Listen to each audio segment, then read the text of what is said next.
கர்த்தருடைய நாமத்துக்கு மகிமை உண்டாவதாக. அருமையான தேவனுடைய பிள்ளைகளே, இன்றைய கர்த்தருடைய நாளிலே, வாரத்தின் முதல் நாளிலே, பரிசுத்த நாளிலே உங்கள் அனைவரையும் கர்த்தராகிய இயேசு கிறிஸ்துவினுடைய வல்லமை உள்ள நாமத்தினால் உங்களை வாழ்த்தி உங்கள் அனைவரையும் நான் ஆசீர்வதிக்கிறேன். இன்றைய நாளிலும் கர்த்தருடைய தூதுக்காக நாங்கள் வேதத்திலே 2 பேதுரு முதலாம் அதிகாரத்தை நாங்கள் எடுத்துக்கொள்வோம். 2 பேர் வேதத்தை வைத்திருக்கிறோம், எல்லாரும் எடுத்துக்கொள்ளுங்கள். 2 பேதுரு முதலாம் அதிகாரம், புதிய ஏற்பாடு 322ஆம் பக்கம்.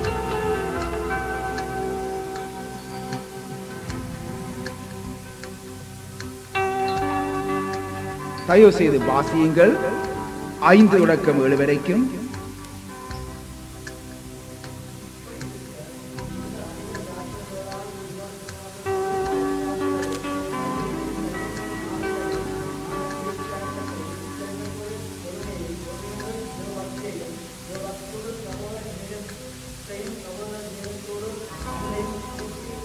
வழங்குங்கள்.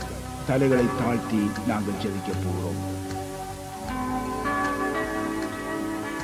வானத்தையும் பூமியையும் படைத்த எங்கள் கர்த்தராகிய இயேசுவே, எங்கள் மத்தியிலே ஜீவனுள்ள தேவனாய், அன்பின் தேவனாய், இரக்கத்தின் தேவனாய் வீற்றிருப்பதற்காக ஸ்தோத்திரிக்கிறோம் ஆண்டவரே. இன்றைய நாளிலும் இந்த வார்த்தையின் மேலப்பா, இந்த சபைக்கு வேண்டிய தூதை கொடுப்பதற்காக அடியேனை ஆயத்தப்படுத்தினீங்க, அடியேனுக்கு கிருபை அளிச்சீங்க. அதற்காக நன்றியோடு ஸ்தோத்திரிக்கிறேன் ராஜா.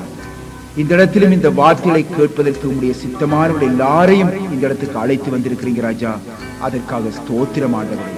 கர்த்தாவே, உங்களுடைய ஜீவன் உள்ள வார்த்தைகள் ஒவ்வொரு பிள்ளையுடைய இருதயங்களையும் கொழுந்து விட்டு எரிய பண்ணுங்க ராஜா. கர்த்தாவே, ஒவ்வொரு பிள்ளைகளுடைய இருதயங்களோடு பேசுங்க ஆண்டவரே. கர்த்தாவே ஐயா, நல்ல நிலத்திலே விழுந்த விதை போல ஆண்டவே, இந்த வார்த்தையானது ஐயா நல்ல இதயத்திலே விழுந்து ஆண்டவே மிகுந்த பலனை கொடுக்க நீங்கள் கிருபை செய்ய வேண்டுமாய் செபிக்கிறேன். உங்களுடைய கிருபைக்குள் ஆண்டவரே ஒவ்வொருவரையும் மறைத்துக் கொள்ளுங்க. அடியேனையும் உங்களுடைய பிள்ளைகளையும் உங்களுடைய கல்வாரித்தத்தினால் மூடிக்கொள்கிறேன். பொறுப்படுத்திக் கொள்ளுங்கள். ஆவியானவரை வழிநடத்துங்க. இயேசுவின் வல்லமையுள்ள நாமத்தினால் பிதாவே, ஆமென், ஆமென்.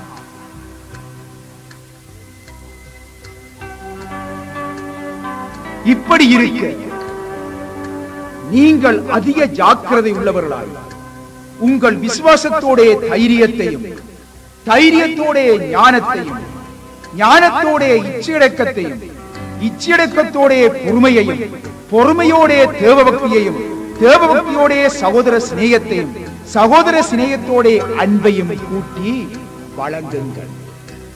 இது யார் சொல்லுகின்றார்? பேதுரு அப்போஸ்தலர் சொல்லுவதை நாங்கள் பார்க்கிறோம். இவ்விதமாக சொல்லிய பேதுரு அப்போஸ்தலர் இங்கே ஒரு காரியத்தை பார்க்கின்றோம்.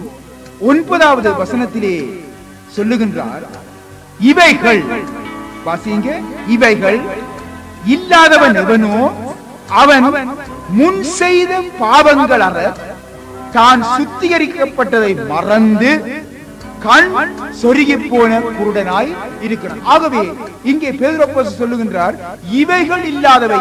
இவைகள் இப்பொழுது வாசித்த எத்தனை காரியங்கள்? 8 காரியங்களை குறித்து இந்த பேதுரு அப்போஸ்தலர் சொல்லி போட்டு சொல்றார். இவைகள் இல்லாதவன் எவனோ அவன் எப்படிப்பட்டவனா? குருடனாய் இருக்கின்றான்.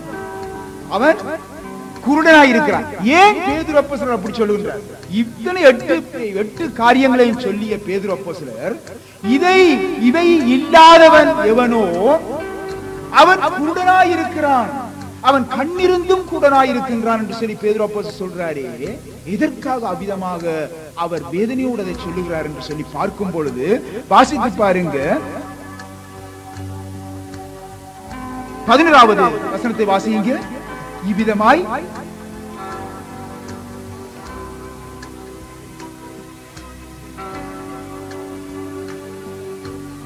உட்படும் பிரவேசம் அழிக்கப்படும். இந்த 8 காரியங்களும் ஒரு மனுஷனிலே இருக்கும் பொழுதுதான் அவனுக்கு இயேசு கிறிஸ்துவினுடைய நித்திய ராஜ்யத்துக்கு உட்படும் பிரவேசம். அவர் என்ற அவர் பிரவேசிக்க முடியும். இந்த டிக்கெட் இருந்தா தான், இந்த டிக்கெட் இருந்தா தான் அந்த பரலோக ராஜ்யம் என்ற ராஜ்யத்துக்குள் அவர் பிரவேசிக்க. எப்படி பிரவேசிப்பதற்கு பரிபூர்ணமான சம்மதம் அளிக்கப்படும். பரிபூர்ணமான சம்மதம். நான் உங்களுக்கு விளங்கக்கூடிய ஒரு வார்த்தையில சொல்றேன், பரிபூர்ணமான சம்மதம். நீங்க அதுக்குள்ள இந்த 8 டிக்கெட்டையும் கொண்டு போனாத்தான், காட்டினாத்தான் அங்கே பேதுரு அப்போஸ்தலர் டிக்கெட் கிழித்து உள்ளுக்குள்ளே இப்ப விளங்கிட்டுதா? விளங்கிட்டுதா? ஆமென். ஹல்லேலூயா, ஹல்லேலூயா. பின்ன இப்ப சொல்லுங்க, அப்ப வட்டையும் சொல்லுங்க, ஒன்றோட சொல்லுங்க. விசுவாசம், உசாரா சொல்லுங்க. ஜீவன் உள்ள பிள்ளைகள் மாதிரி காணுங்க. சொல்லுங்க.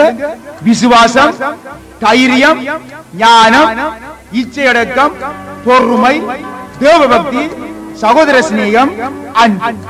இவற்றை கூறிய அருமையான தேவனுடைய பிள்ளைகளே, பேதுரு அப்போஸ்தலர் இந்த வார்த்தையை தான் நீங்க மறந்து விடக்கூடாது. இந்த 11ஆம் வசனத்தை தான் நீங்க மறந்து விடக்கூடாது. இவ்விதமாய் நம்முடைய கர்த்தருடைய நித்திய ராஜ்யத்துக்குள் உட்படும் பிரவேசம் உங்களுக்கு பரிபூர்ணமாய் அளிக்கும். எனக்கு அருமையான தேவனுடைய இன்றைக்கு அநேகமான தேவனுடைய பிள்ளைகள் என்ன ஞானஸ்நானம் பெற்றோடனே டப்புன்னு பரலோகம் போயிடுவோம் என்று சொல்லி நினைக்கிறாங்க. நாங்க பட்டு போயிடுவோம் என்று சொல்லி அவங்க நினைக்கிறாங்க. அது மிக தவறு. இன்றைக்கு அப்படித்தான் இன்றைக்கு நிச்சயம் எத்தனையோ பிள்ளைகள் இன்றைக்கு கண் செருகி போன கூடராக வாழ்ந்து கொண்டு இருக்கிறாங்க. நாங்க அவ்விதமாய் இருக்கக்கூடாது. நாங்கள் எத்தனையோ சத்தியங்களை நாங்கள் அறிந்து கொண்டு வருகின்றோம். எத்தனையோ காரியங்களை நாங்கள் அறிந்து கொண்டு வருகின்றோம். வேதத்தில் இருக்கிற ஆழங்களை அறிந்து கொண்டு வருகின்றோம். ஆகவே இந்த ஆழங்களை அறிந்து கொண்டு வருகின்ற பிள்ளைகள் பின்பு கண்ணிருந்தும் குருடராக மாறிவிடக் கூடாது. அவ்விதமாக நாங்கள் மாறிவிடுவோம் என்றால் நாங்கள் பதவிக்கப்படத்தக்கவர்கள். ஆக எனக்கு அருமையான தேவனுடைய பிள்ளைகளே, நித்திய ராஜ்யத்துக்குள் போவதற்கு நாங்கள் பாவ மன்னிப்பாகிய ரட்சிப்பின் அனுபவத்தை மட்டும் பெற்றிருந்தால் போதாது. பின்ன ஞானஸ்நானத்தின் மூலம் என்ன அனுபவத்தை பெற்றிருக்கின்றோம்? என்ன அனுபவத்தை பெற்றிருக்கின்றோம்? ஞானஸ்நானத்தின் மூலமாக. சரி, இப்ப ஞானஸ்நானத்துக்கு இதையே நான் இதுக்கே வருவோம். நான் கணக்க தூரத்துக்கு போகுது. ஞானஸ்நானம் பெற்றார்கள் எல்லாரும் ஞானஸ்நானம் பெற்றிருக்கீங்க. அதுலயும் சந்தேகம் இருக்கா? இல்ல. இந்த ஞானஸ்நானம் பெற்றதினால் இந்த என்ன அனுபவத்தை பெற்றுக் கொண்டீங்க? அவர் குழந்தையை கேட்டாலும் சொல்லு, என்ன அனுபவத்தை பெற்றிருக்கோம்? என்ன அனுபவத்தை பெற்றிருக்கிறோம்? ஆண்டவராய் இயேசு கிறிஸ்துவை ஏற்றுக்கொண்டாலே அவன் தேவனுடைய பிள்ளை என்று சொல்லி பேர் வைக்கிறான். கர்த்தராய் இயேசு விசுவாசி வீட்டான் ரட்சிக்கப்படுவீர்கள். எவன் ஆண்டவரை ஏற்றுக்கொள்கிறானோ அவன் தேவனுடைய பிள்ளைகளாக மாறும். இப்ப நான் உங்கள்கிட்ட கேட்கிறேன், ஞானஸ்நானத்தின் மூலமாக நீங்கள் என்ன அனுபவத்தை பெற்றுக் கொண்டீங்க? இது தெரியாம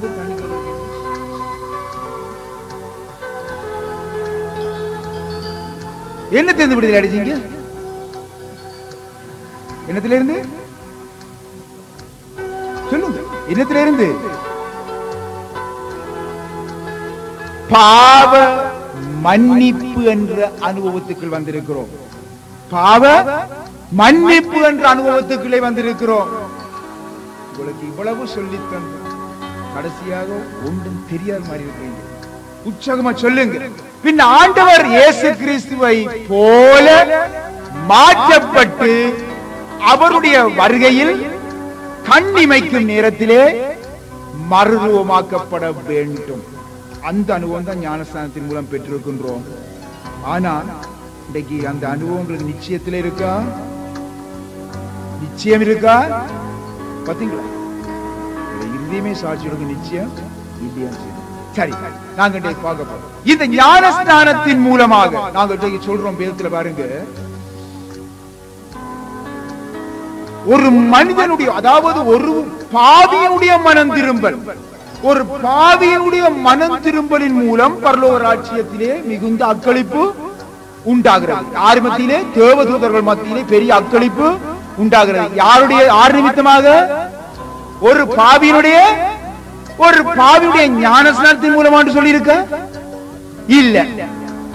ஒரு மனுஷன் கிறிஸ்தவனா போனதுல சொல்லி இருக்க ஒருவன் கிறிஸ்துவை பின்பற்றுகிறான்னு சொல்லி இருக்கிறானா? சொல்லி இருக்குதா? இல்ல. எப்படி பரலோகத்தில் சந்தோஷம் உண்டாகுது? ஒரு பாவியினுடைய மனந்திரும்பல். நான் அன்றைக்கு ஒரு வார்த்தையில சொல்ல பாருங்க, சத்தியத்தில் இருந்து வேதத்தில் ஆண்டவர் சொல்றார்,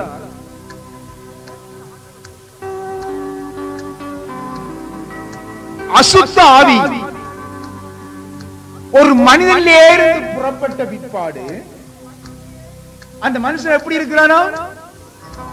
வெறுமையாய் சோடிக்கப்பட்டு இருக்கிறதை கண்டு மீண்டும் அது என்ன செய்கின்றது? மீண்டும் 7 பொல்லாத ஆவிகளை கொண்டு வந்து அதிலே ஆறுல குடியிருக்குமா? அப்படி என்றால் இந்த மனிதன் யார்?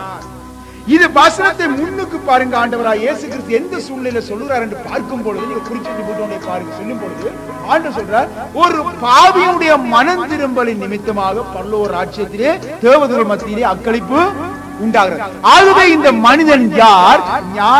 மனம் திரும்பி ஞான ஸ்நானம் பெறுவன். சும்மா போய் தண்ணிக்குள்ள குதிக்கிறவன் அல்ல, மனம் திரும்பி ஞான ஸ்நானம் பெறுகின்றவன். மனம் திரும்பி ஞான ஸ்நானம் பெறுகின்றவன்.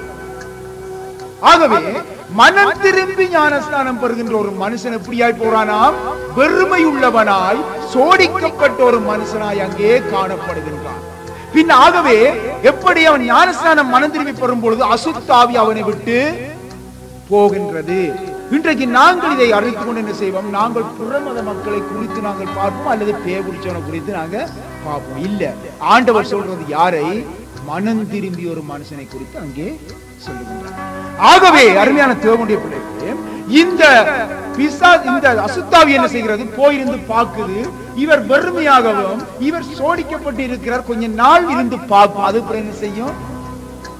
இன்னும் ஏழையும் கூட்டிக் கொண்டு, பொல்லாத சாமான்களையும் கூட்டிக் கொண்டு வந்து அவர்ல கூடியிருக்க அவருடைய நிலைமை அப்புறம் சொல்லுவாங்க,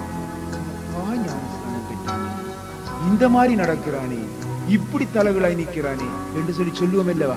இதுதான் அந்த இரகசியம். இதுதான் அந்த இரகசியம். பாருங்க அருமையான தேவனுடைய பிள்ளைகளே, பின் அப்படி அந்த வெறுமையா இருந்தால் சோடிக்கப்பட்டிருக்கிற மனுஷன் ஒன்றில் அசுத்தாவியினால நிரம்பி இருக்க வேண்டும், அல்லது பரிசுத்தாவியினால நிரம்பி. இப்ப அசுத்தாவி போயிட்டால் மற்றது எதனால் நிரப்பப்பட வேண்டும்? அவன் பரிசுத்தாவியினால் நிரப்பப்பட வேண்டும். ஆகவே பரிசுத்த ஆவியினுடைய நிறைவை ஒருவன் பெற்றுக் கொள்ள வேண்டும். இன்றைக்கு சில பேர் போதிப்பாங்க, ஞானஸ்நானம் பெற்றுடனே பரிசுத்தாவி வந்துடுவார். உண்மை, அது மறுப்பதற்கு இல்லை. அப்படி என்றால் ஆண்டவரும் ஒரு நாள் ஊதி பரிசுத்தாவியை பெற்றுக் கொள்ளுங்கள் என்று தன்னுடைய சீசர்களுக்கு சொன்னார். பிறகு சொன்ன தான் போனவை பார்வை காத்திருங்க என்று சொல்லி பரிசுத்த ஆவியை பெற்றுக் கொள்ளுகின்ற அனுபவம் வேறு, பரிசுத்த ஆவியானுடைய வல்லமையினால் நிரப்பப்படுகின்ற, அவரால் நிரப்பப்படுகின்ற அனுபவம் வேறு. ஆகவே ஒரு மனுஷன் அவரால் நிரப்பப்படாது போனால் இந்த பொல்லாத நிச்சயமாக. ஆகவே அவருடைய முன்னிலைமையிலும் அவருடைய பின்னிலைமை கேடுள்ளதாய். அப்பொழுது அந்த கிறிஸ்தவன் சொல்லுவான் தெரியுமா, ஐயோ நான் ஞானஸ்நானம் பெறுகிறேன், நல்லா இருந்தேனே, இப்ப அந்த பிரச்சனை வருது, இந்த பிரச்சனை வருது, ஐயோ என்னது இப்படி கனவு வருது, இந்த அசுத்தாய் வருது, இப்படி வீட்டில் அங்க ஆடுது, இங்க தொட்டில் ஆடுது, அங்க படுக்கை ஆடுதுன்னு சொல்லிக்கொண்டே. இது அனைவா கிறிஸ்தவர்களுக்கு கூட புரிய முடியாது. என்னப்பா ஞானஸ்நானம் பெற்று ஆண்டோட்ட பிள்ளைனே ஏன் இப்படி வரை சொல்லி போன உடனே உடனே தீர்த்து விட்டுருவாங்க. அது போல இதுதான் சத்தியம், இதுதான் மெய்யான சத்தியம். அது வேறையா இருக்கலாம், ஒருவன் பாவம் செய்திருக்கலாம், அல்லது அவன் இடத்தில் அவன் சேர்ந்திருக்கலாம். காரணம் என்ன? எல்லாத்துக்கும் சத்தியம் இதுதான். இந்த பொருளாதார சாமாவர்ல வந்து சேர்ந்துட்டு. ஆகவே ஞானஸ்நானம் பெற்ற ஒரு தேவனுடைய பிள்ளை உடனடியாக பரிசுத்த ஆவியானவருடைய வல்லமையினால் நிரப்பப்படாது போனால் நிச்சயமாக அந்த வெற்றிடத்தை ஒரு நாள் அவன் நிரப்பி. இன்றைக்கு நிச்சயமா இதை நீங்க இந்த சத்தியத்தை நன்றாக தெரிந்து கொள்ள வேண்டும். ஆகவே அவ்விதமாக போகும் பொழுது அவன் ஞானஸ்நானம் பெற்றும் என்ன நடைபெறுகின்றது? அவன் பரலோக ராஜ்யத்தை சொந்தரிக்க முடியாதவனாக அவன் மாறுகிறான். ஆகவே பரிசுத்த ஆவியானுடைய நிறைவுக்கு நாங்கள் என்ன செய்ய வேண்டும்? என்ன செய்ய வேண்டும்? பரிசுத்த ஆவியானவருடைய நிறைவுக்கு எங்களை ஒப்புக் கொடுக்க வேண்டும். ஒப்புக் கொடுத்தால் என்ன செய்ய வேண்டும்? அவருடைய நிறைவுக்கு காத்திருக்க வேண்டும். தேவனுடைய சமூகத்தில் காத்திருக்க வேண்டும். அதன் மூலம் நாங்கள் பெற்றுக் கொள்ளுகின்றதான் கர்த்தருடைய வல்லமை, கர்த்தருடைய அபிஷேகம், அந்நிய பாசைகள், ஆத்ம தாகங்கள், இது எல்லாவற்றையும் நாங்கள் பெற்றுக் கொள்கின்றோம். அல்லேலூயா, அல்லேலூயா, அல்லேலூயா. அவை அருமையான தேவனுடைய பிள்ளைகள். எனவே அந்த பேதுரு அப்போஸ்தலர் இவ்விதமாக சொல்லுகின்றார், இந்த காரியங்கள் 8 காரியங்கள் உங்களிலே இல்லாது போனால் நீங்கள் நிச்சயமாக பரலோக ராஜ்யத்துக்கு செல்ல முடியாது. ஆகவே நம்முடைய ஆவிக்குரிய வாழ்க்கையிலே மிகவும் அவதானமாக நடந்து அப்போஸ்தலனாகிய பேதுரு சுட்டிக்காட்டிய இந்த 8 காரியங்களையும் தவறாமல் நாங்கள் கடைபிடித்தால் தேவ ராஜ்யத்துக்கு உட்படும் பிரவேசம் எங்களுக்கு பரிபூர்ணமாய் வழங்கப்படும். அல்லேலூயா, அல்லேலூயா. ஆகவே இவற்றை நாங்கள் சிறிது நாங்கள் தியானிக்க இன்றைக்கு கடமைப்பட்டிருக்கின்றோம். முதலாவது எதை குறித்து சொல்கிறார்? விசுவாசம். முதலாவது எதை குறித்து சொல்லுகின்றார்? விசுவாசம். சரி, இப்பொழுது ரோமரிலே 1 அதிகாரம் 17 வசனத்தை எடுத்து வாசியுங்க. ரோமர் 1:17 பட்டென்று வாசியுங்க.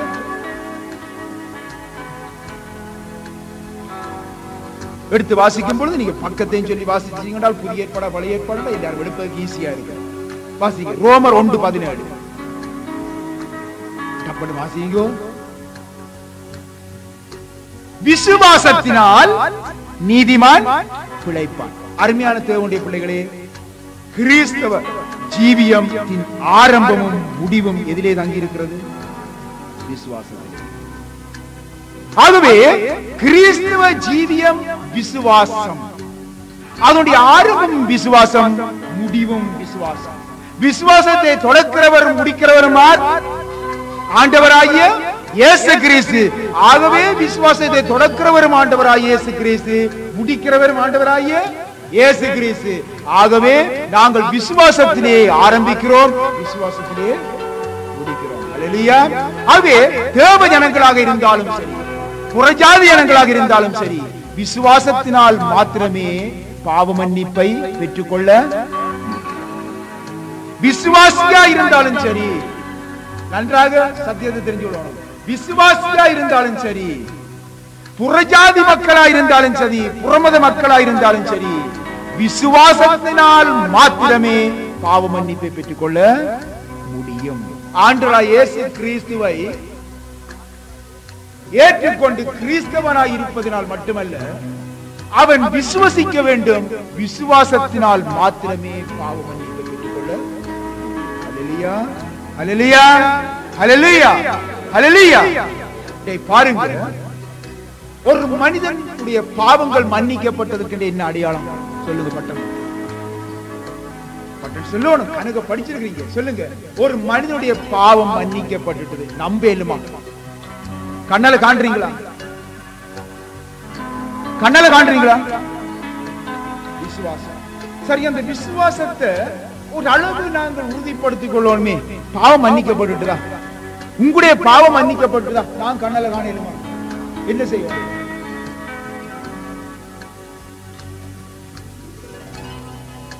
சாட்சி இல்ல, வேற சாட்சி வாழ்க்கையில் காணல. ஏண்டா என்னுடைய கண்களுக்கு முன்னாக நீங்க சரியா சாட்சியா நடக்கலாம், கண்ணுக்கு பின்னால 4 சுவருக்குள்ள நடுவுக்குள்ள. பின்ன பாவம் மன்னிக்கப்பட்டது ஒரு மனிதன் கண்டு காண முடியாது.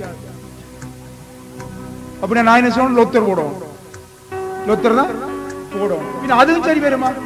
அதுவும் சரி வர. சில வேளையில மாறி விழுந்துட்டா துளைச்சு, மாறி விழுந்துட்டா துளைச்சு, அதுவும் புழைச்சு போயிடும். பின்னொரு அவனுடைய பாவம் மன்னிக்கப்பட்ட என்ன ஆதாரம்? நான் உறுதிப்படுத்திக் கொள்ளணும். என்ன ஆதாரம்? ஒரு விசுவாசம் இல்ல. சொல்லு சார், உதாரணம் நான் உண்ட சொல்றேன் உங்களுக்கு. நான் சொல்றேன் உங்களுக்கு விளங்கக்கூடியதாக சம்பவத்தை நன்றாக புரிந்து கொள்ளுங்க. திமிர்வாதக்காரன் படுத்திருக்கிறான். ஆண்டவர் என்ன செய்கிறார்?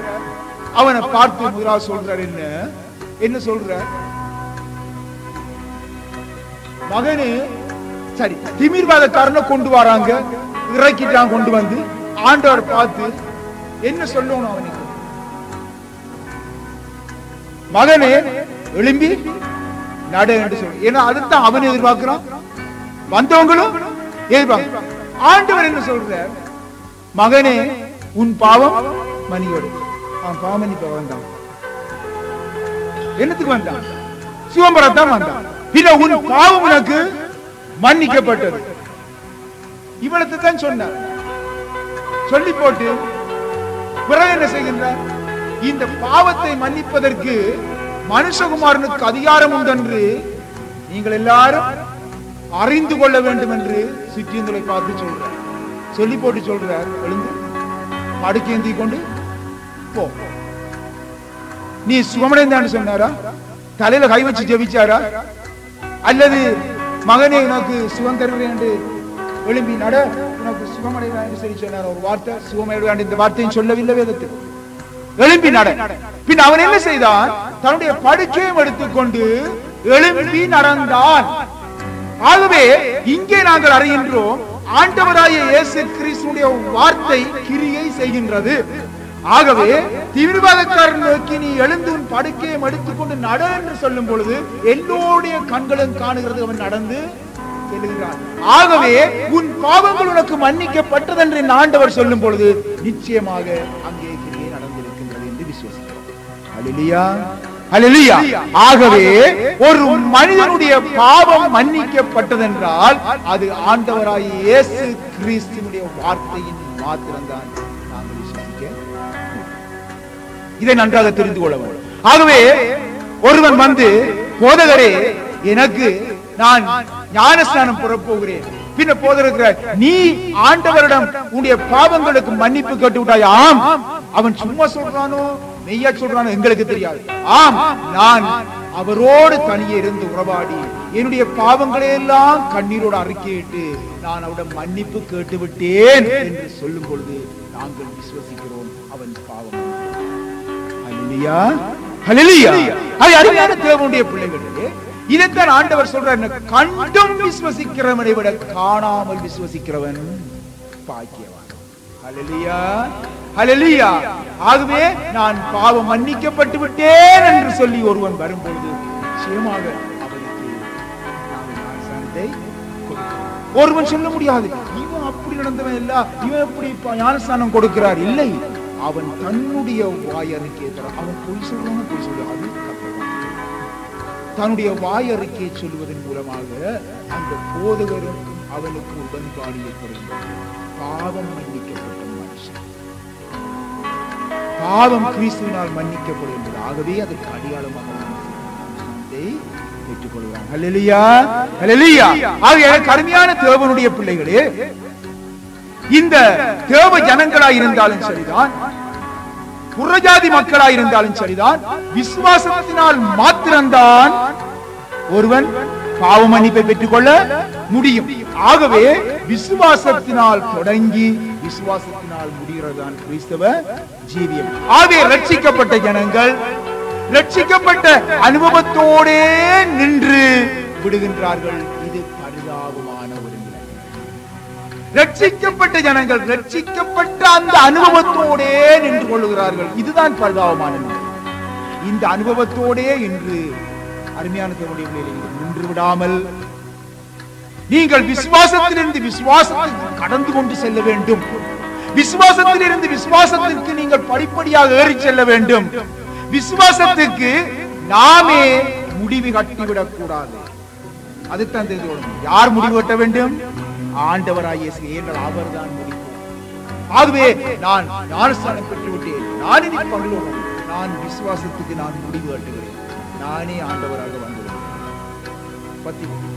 ஆகவே ஞானஸ்நானம் பெற்றோர் தேவனுடைய பிள்ளை, பாவ மன்னிக்கப்பட்ட தேவனுடைய பிள்ளை விசுவாசத்திலிருந்து விசுவாசத்துக்கு கடந்து கொண்டே செல்கிறார். அவருடைய வாழ்க்கை முழுவதும் விசுவாசம், விசுவாசம், விசுவாசம். ஹல்லேலூயா, ஹல்லேலூயா. விசுவாசத்தை தொடக்குகிற முடிக்கிறோம் ஆண்டவராகிய இயேசு கிறிஸ்து. அதுவரை நாம் விசுவாசத்திலிருந்து விசுவாசத்துக்கு கடந்து கொண்டே எப்பொழுது அவர் விசுவாசத்தை முடிப்பார்? அவருடைய வருகை. ஹல்லேலூயா, ஹல்லேலூயா. அவரை முகமுகமாய் எப்பொழுது நாங்கள் தரிசிக்க போகிறோமோ அன்று விசுவாசத்தை அவர் முடிக்கின்றார். அதாவது பாவ மன்னிப்பை பெற்றவர்கள் தன் கண்ணீர் ஞானஸ்நானத்திற்கு ஞானஸ்நானத்தோடு நின்று விடாமல் அவள் பின்பு என்ன மாதிரி இருக்க வேண்டும்? பரிசுத்த ஆவியுடைய நிறைவை பெற வேண்டும். பின்பு மாறுபாடுள்ள சந்ததியை விட்டு விலக வேண்டும். பின்பு விசுவாசத்தை குறித்து தேவதூதர்கள் மூலம் வெளிப்படுத்தப்படும் ஒவ்வொரு சத்தியங்களுக்கும் அவர்கள் கீழ்ப்படிய வேண்டும். இவ்விதமாக விசுவாச பாதையிலே ஓடிக்கொண்டிருக்கும் நாம் விசுவாசத்துக்கு எதிராக வருகின்ற எல்லா சக்திகளையும் சூழ்நிலைகளையும் நாங்கள் முறியடித்து விசுவாசத்தை ஒருவனை விசுவாசத்தை அசைக்க, அருமையான தேவனுடைய பிள்ளைகளே, ஒரு சீர்குலைக்க ஒரு முக்கியமான ஒரு காரணம் ஒன்று உண்டு. என்ன சொல்லுங்க பார்ப்போம். ஒரு முக்கியமான ஒரு காரணம், ஒரு மனுஷனுடைய விசுவாசத்தை அசைக்கின்ற ஒரு முக்கியமான காரணம் சொல்லுங்க பார்ப்போம். ஏண்டா நீங்க விசுவாசத்துல பலகையில தழும்பி இருப்பீங்க. தழும்பாதவன் என்று சொல்றா கையாண்டு நான் விசுவாசத்துல எப்பொழுதும் உறுதியாக சொல்றேன். அசைக்கும் எந்த ஒரு வல்லமை உள்ள ஊழியக்காரன் அசைக்கும் விசுவாசம். அது என்ன சொல்லுங்க சொல்லுங்க.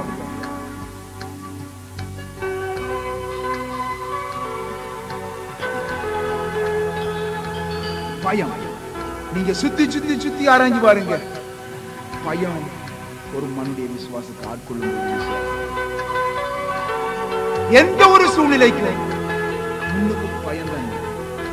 ஆகவே நமக்கு பயம் இருக்குமானால் 100% சொல்லலாம் நமக்கு விசுவாசம் இல்லை. 100% சொல்லலாம் நமக்கு விசுவாசம் இல்லை. எது இருந்தால்? பயம் இருந்தால். பயம் விசுவாசத்தை நிர்மூலமாக்குவார். மத்தேயு சுவிசேஷத்திலே 8ஆம் அதிகாரத்திலே 26ஆம் வசனத்தை எடுங்க. புதிய ஏற்பாடு 12ஆம் பக்கம் பட்டன் எடுத்து வாசிங்க. நீங்க எவ்வளவு கெதியா வாசிக்கிறீங்களோ அவ்வளவு கெதியாக அந்த சத்தியத்தை அறிந்து கொள்ளலாம். மத்தேயு 8:26 வாசிங்க. அற்ப விசுவாசிகளே, ஏன் பயப்படுகிறீர்கள்? பொங்குகின்ற கடல் அலைகளின் மத்தியிலே பாருங்க, படகுகளிலே இருந்த சீசர்களை பார்த்து ஆண்டவர் சொல்கின்ற வார்த்தையின் அற்ப விசுவாசிகளே என்று கூப்பிடுகிறார். எப்படி கூப்பிடுகிறார்? அற்ப விசுவாசிகளே என்று அழைத்த நம்முடைய ஆண்டவர் அடுத்த சொல்ற கேள்வி என்ன? ஏன் பயப்படுகிறீர்கள்? பாத்தீங்களா? ஏன் பயப்படுகிறீர்கள்? தேவனுடைய பிள்ளையே, கர்த்தருடைய வருகையை எதிர்பார்த்திருக்கின்ற நாம் ஒவ்வொருவரும் உறுதியான விசுவாசத்திலே கட்டப்பட்டவர்களாய் காணப்பட வேண்டும். ஹல்லேலூயா! உறுதியான விசுவாசத்திலே கட்டப்பட வேண்டும். எங்களுக்கு பயம் இருக்கும் என்றால் விசுவாசம் போய்விடும். அருமையானவர், அற்ப விசுவாசிகளே, ஏன் பயப்பட்டீர்கள் என்று ஆண்டவர் சொல்கிறார். பயமானது ஒரு மனுஷனுடைய விசுவாசத்தை அசைக்காதபடி நாங்கள் பயன் என்ற காரியத்திலிருந்து விடுதலையாக. எனவேதான் ஆண்டவருடைய வேதத்திலே நாங்கள் பார்க்கும் பொழுது ஆண்டவர் அன்று தொடக்கம் இன்று வரைக்கும் அவர் வாழ்கிறேன் சொல்கிற வார்த்தை பயப்படாதே. ஏன் பயப்பட்டாய்? ஏன் பயப்பட்டாய்?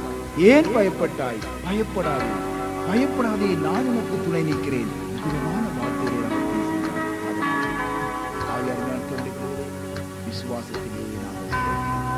பரலோக ராஜ்யத்துக்குள் பிரவேசிக்கும் பாக்கியம் கிடைக்க வேண்டும் என்றால் முதலாவது நாங்கள் பெறுகின்ற டிக்கெட் என்ன? விசுவாசம் என்ற டிக்கெட் வச்சிருந்தாத்தான் பேதுரு அப்போஸ்தலர் அதிலிருந்து வாசல்ல நின்று கிழிச்சு உள்ளுக்குள்ள விடுவார். ஆமென். அடுத்த வசனம், அடுத்த டிக்கெட் என்ன சொல்லுங்க? தைரியம். நான் சுருக்கமா உங்களுக்கு சொல்லிக் கொண்டு போறோம். பின்ன தைரியம். இந்த தைரியத்துக்கு அருமையானவர்களே நீங்க குறிச்சு கொள்ளுங்க. உங்களுக்கு எல்லாம் முக்கியமான ஒரு காரியம்.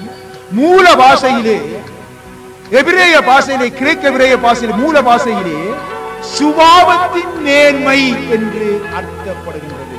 சுபாவத்தின் மேன்மை என்றுதான் எழுதப்பட்டிருக்கின்றது. இங்கே தமிழிலே தைரியம் என்று மொழிபெயர்க்கப்பட்டிருக்கிறது. ஆகவேதான் அருமையான தேவனுடைய பிள்ளைகளே, தமிழ் மொழிபெயர்ப்புகள் அர்த்தங்களை சில நேரங்களில் மாற்றி விட்டுரும். பைபிள்ல இருந்து மிச்சம் அவதானமா நாங்க இருக்கோம். வசன அமைப்புகளை மாற்றி விட்டோம். பின்ன நாங்க இவ்விதமான காரியங்களை, சில காரியங்களை நாங்கள் இவ்விதமான ஒப்பீடுகள் பைபிளோடு நாங்கள் ஒப்பிட்டு பார்க்காது போனால் நாங்கள் என்ன செய்வோம்? பிழையான அர்த்தங்களை நாங்கள் எங்களுக்குள்ளே வளர்த்துக் கொள்வோம். தைரியம் என்றதுக்கும் சுபாவத்தின் மேன்மை என்றதுக்கும் கண்ண வித்தியாசம் இருக்குது. ஆனால் மொழிபெயர்ப்பு தைரியம் என்று சொல்லி போடப்பட்டிருக்கிறது. ஆனால் மூல பாஷையிலே இங்கு சுபாவத்தின் மேன்மை, சுபாவத்தின் நீங்க குறிச்சு கொள்ளும் பிரயோஜனமாய். ஆகவே விசுவாசத்தோடு, இப்பொழுது அந்த வசனத்தை வாசிச்சு பாருங்க, விசுவாசத்தோடு கூட மேன்மையான சுபாவங்களை வெளிப்படுத்த வேண்டியது ஒருத்தருடைய பிள்ளைக்கு அவசியமாயிருக்கு. விசுவாசத்தோடு கூட சொல்லுங்க, விசுவாசத்தோடு கூட மேன்மையான சுபாவத்தை வெளிப்படுத்த வேண்டியது தேவனுடைய பிள்ளைக்கு அவசியமாய் இருக்கிறது. ஆகவே பாருங்க, சிலருக்கு பலமான விசுவாசம் உண்டு, பலமான விசுவாசம் உண்டு. ஆனால் அவர்களுடைய சுபாவங்களிலே அவர்கள் குறைவுள்ளவர்களாய் காணப்படுகிறாங்க. பாருங்க, விசுவாசம் நல்ல விசுவாசம் இருக்குது, நல்ல விசுவாசம் இருக்குது. ஆனால் அவருடைய சுபாவங்களிலே அவர்கள் குறைவுள்ளவர்களாய் காணப்படுகின்றார்கள். ஆகவே சுபாவங்களிலே குறைவுள்ளவர்களாய் காணப்படுவதால் தான் அவர்கள் என்ன செய்கின்றார்கள்? விசுவாசம் பயனற்றதாக போகின்றது, விசுவாசம் பலனளிக்காததாக போகின்றது. பலத்த விசுவாசம் அவர்களுக்கு இருந்தும் ஏன் அவர்களுடைய சுபாவங்களிலே குறைவு ஏற்படுகின்றது? அதை மீண்டுமாக பரிசீலிக்க, அவர்களுக்கு விசுவாசம் இருந்தும், பலமான விசுவாசம் இருந்தும் ஏன் அவருடைய சுபாவங்களிலே குறைவு காணப்படுகின்றது? அது விசுவாசத்துக்கு பார்த்தோம். அந்த பலத்த விசுவாசம் இருந்தும் அவர்களுடைய சுபாவங்களில் ஏன் குறைவு காணப்படுகிறது? சுபாவம், சுபாவம் நான் உங்களுக்கு நல்லா விளங்கப்படுத்தி கொண்டு வார சொல்றேன். ஏன் சுபாவங்கள் குறைவு காணப்படுகின்றது? ஏனெனில் அவர்கள் பரிசுத்த ஆவியானுடைய அபிஷேகத்தை பெற்றிருந்தாலும் கூட அவர்கள் பரிசுத்த ஆவியானவரால் வழி நடத்தப்படுவது. அவர்கள் பரிசுத்த ஆவியானுடைய அபிஷேகத்தை பெற்றிருந்தாலும் அவர்கள் என்ன செய்கின்றார்கள்? பரிசுத்த ஆவியானவரால் வழி நடத்தப்படுவது இல்லை. இதை நாங்க தெரிந்து கொள்ள வேண்டும். சில காரியங்களுக்கு பாருங்க, வழி நடத்த தங்களை ஒப்புக் கொடுக்கிறார்கள். சில காரியங்களிலே அவர்கள் என்ன செய்வார்கள்? வழி நடத்த மாமிச பலத்தை எடுத்துக் கொள்வார்கள். பாருங்க, அநேகமான தோன்றல்களை காண்றோம். சில நேரங்கள்ல அத்துடைய ஆவியானுடைய வழிநடத்தலுக்கு தங்களை ஒப்பு கொடுப்பாங்க. சில நேரங்கள்ல என்ன செய்வாங்க? பட்டண்டு அதை விட்டுட்டு மாமிச பலத்துக்கு, மாமிச சுபாவத்துக்கு ஒப்பு கொடுக்கப்படுகிறார். இது அர்த்தம் இல்லை. முழுமையான வழிநடத்தல், முழுமையான சுபாவத்தின் மேன்மை வெளிப்பட வேண்டும், மேன்மையான சுபாவம் வெளிப்பட வேண்டும். ஆகவே ஒருவன் எவ்வளவு விசுவாசம் உள்ளவனாக இருந்தாலும் அவனுடைய திவ்ய சுபாவங்களில் குறைவுள்ளவனாக இருந்தால் 100% சொல்லிவிடலாம், அவன் பரிசுத்த ஆவியானுடைய வழிநடத்தலில் எவ்விதமாக வருவதில்லை. நன்றாக நீ குறித்துக் கொள்ளுங்க சொல்றது. அவன் எவ்வளவுதான் விசுவாசத்திலே இருந்தாலும் அவனுடைய சுபாவங்களிலே, திவ்யமான சுபாவங்களிலே, அவனுடைய திவ்ய சுபாவங்களிலே குறைவுள்ளவனாக காணப்பட்டால் அவன் பரிசுத்த ஆவியானுடைய வழிநடத்தலுக்கும் இல்லை என்று 100% சொல்கிறார்.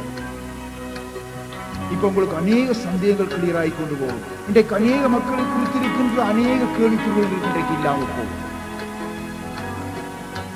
அருமையான தேவனுடைய பிள்ளைகளே, இப்படிப்பட்ட மனிதனை கண்டுபிடிக்க பரிசுத்த ஆவியானுடைய வரம் விசுவாசமா வேணும் என்று இப்படிப்பட்ட மனிதனை கண்டுபிடிக்கிறதுக்கு ஐயோ விசுவாசித்த வரம் தான் வேணும் என்று இல்லை, அது தேவையே இல்லை.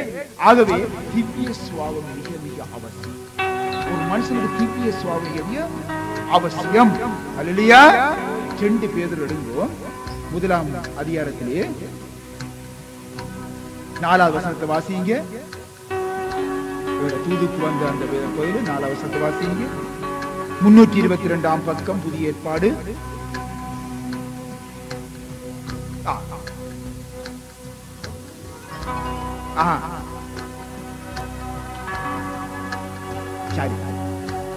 இன்னொரு வாசிங்க.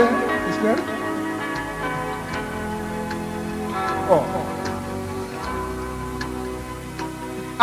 இப்ப இந்தளவோடு நிப்பாட்டி அந்த வசனத்தை தியானிச்சு பாருங்க வடிவா. அப்போஸ்தலனாகிய பேதுருடைய வார்த்தையின்படி திவ்ய சுபாவம் இல்லாதவன், வசனத்தை அப்படியே பார்த்து நான் சொல்றேன், திவ்ய சுபாவம் இல்லாதவன் உலகத்தில் இச்சைக்கவன் தப்பவில்லை. இந்த வசனத்தின்படி நீங்க பாருங்க, திவ்ய சுபாவம் இல்லாதவன் உலகத்தில் இச்சைக்கவன் தப்ப இல்லை. அடுத்தது, மேன்மையான வாக்குத்தத்தங்கள் எதுவும் அவனிலே கிரியை செய்யவே முடியாது. காரணம் என்னென்றால் அவன் திவ்ய சுபாவம் இல்லாதவனாய் காணப்படுறான். திவ்ய சுபாவத்திலே அவனுக்கு குறைவு உண்டு. பேதுரு அப்போஸ்தலன் சொல்லும் பொழுது எல்லாம் நீ உடையவனா இருந்தால்தான் முடியும் சொல்லுவதை. ஆகவே விசுவாசத்தோடு அருமையானவர்களே, நேர்மையான சுபாவங்களிலே செயல்பட வேண்டும். நேர்மையான சுபாவங்கள் செயல்பட வேண்டும். நான் சில காரியங்களை உங்களுக்கு நான் உதாரணமாக நான் சொல்லும் போது இன்னும் உங்களுக்கு விளங்கக்கூடிய இருக்கும்.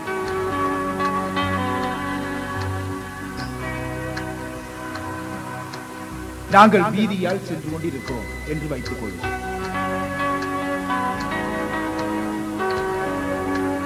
அப்பொழுது ஒரு மனிதன் வீதியிலே இருந்து பிச்சை கட்டிக் கொண்டிருக்கிறார்.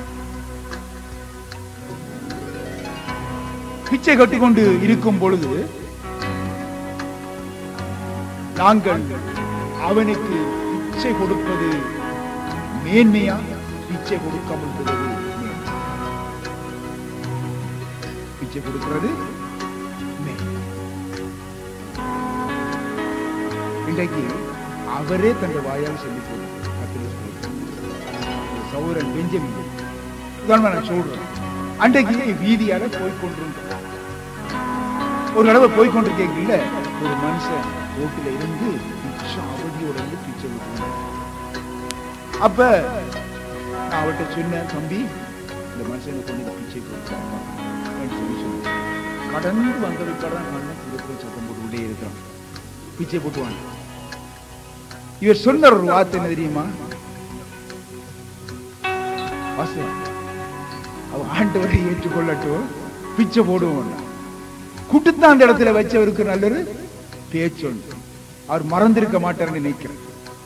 அதான் ஞாபகம் நல்ல உடனே சொல்லி போட்டார். பட்டன் சொன்ன, இங்க வா, முதலாவது தம்பி, ஆண்டவர் அவனுக்கு முக்கியம் இல்லை.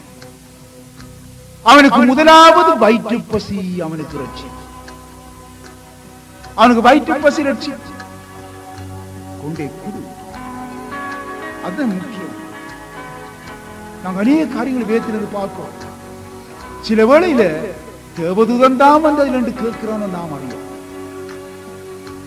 நாம அந்த சந்தர்ப்பத்தில் கொடுத்துட வேண்டிய அருமையான தேவனுடைய பிள்ளைகளே, அவ்விதமான ஏழைக்கு நாங்கள் இறங்கும் பொழுது நாங்கள் கர்த்தருக்கு இறங்குகிறோம், கர்த்தருக்கு அதை செய்கின்றோம். ஆகவே இன்றைக்கு கிறிஸ்தவர்கள் இந்த மேன்மையான சுவாபத்தை, இந்த திவ்ய சுவாபத்தை விட்டுவிட்டால் அநேக மக்கள், பொதுவாக சொல்ல போனால் 99% 100% என்றே சொல்லலாம், இன்றைக்கு கிறிஸ்தவர்கள் இந்த திவ்யமான சுவாபம் இல்லாதவர்களாக இருக்கின்றார்கள்.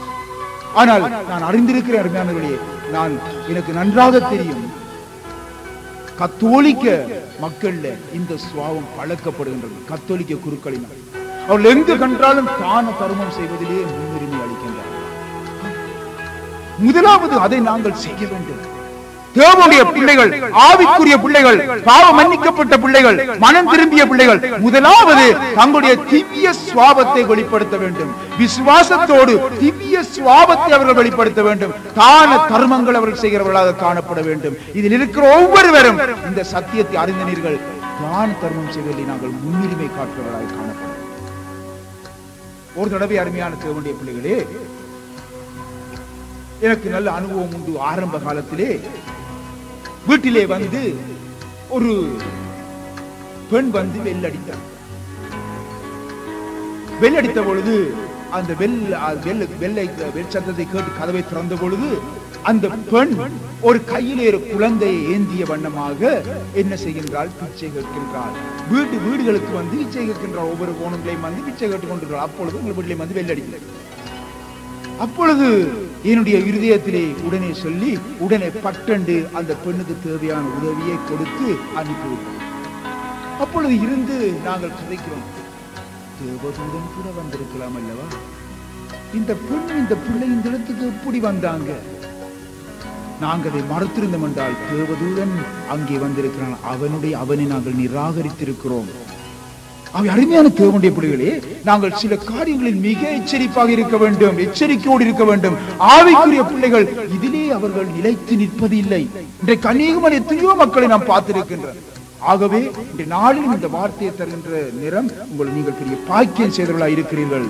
ஆனால் இந்த திவ்ய சுவாபத்தை பெற்றுக் கொண்டவர்களாய் நீங்கள் காணப்பட வேண்டும்.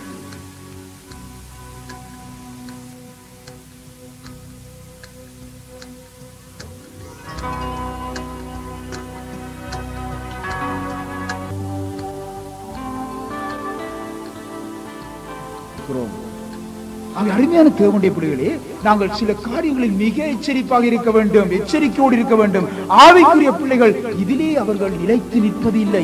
இன்றைக்கு அநேகமான எத்தனையோ மக்களை நாம் பார்த்திருக்கின்றோம். ஆகவே இந்த நாளில் இந்த வார்த்தையை தருகின்ற நேரம் நீங்கள் பெரிய பாக்கியம் செய்தவர்களாய் இருக்கிறீர்கள். ஆனால் இந்த திவ்ய சுவாபத்தை பெற்றுக் கொண்டவர்களாய் நீங்கள் காணப்பட வேண்டும். ஆக எனக்கு அருமையான தேவனுடைய பிள்ளைகளே,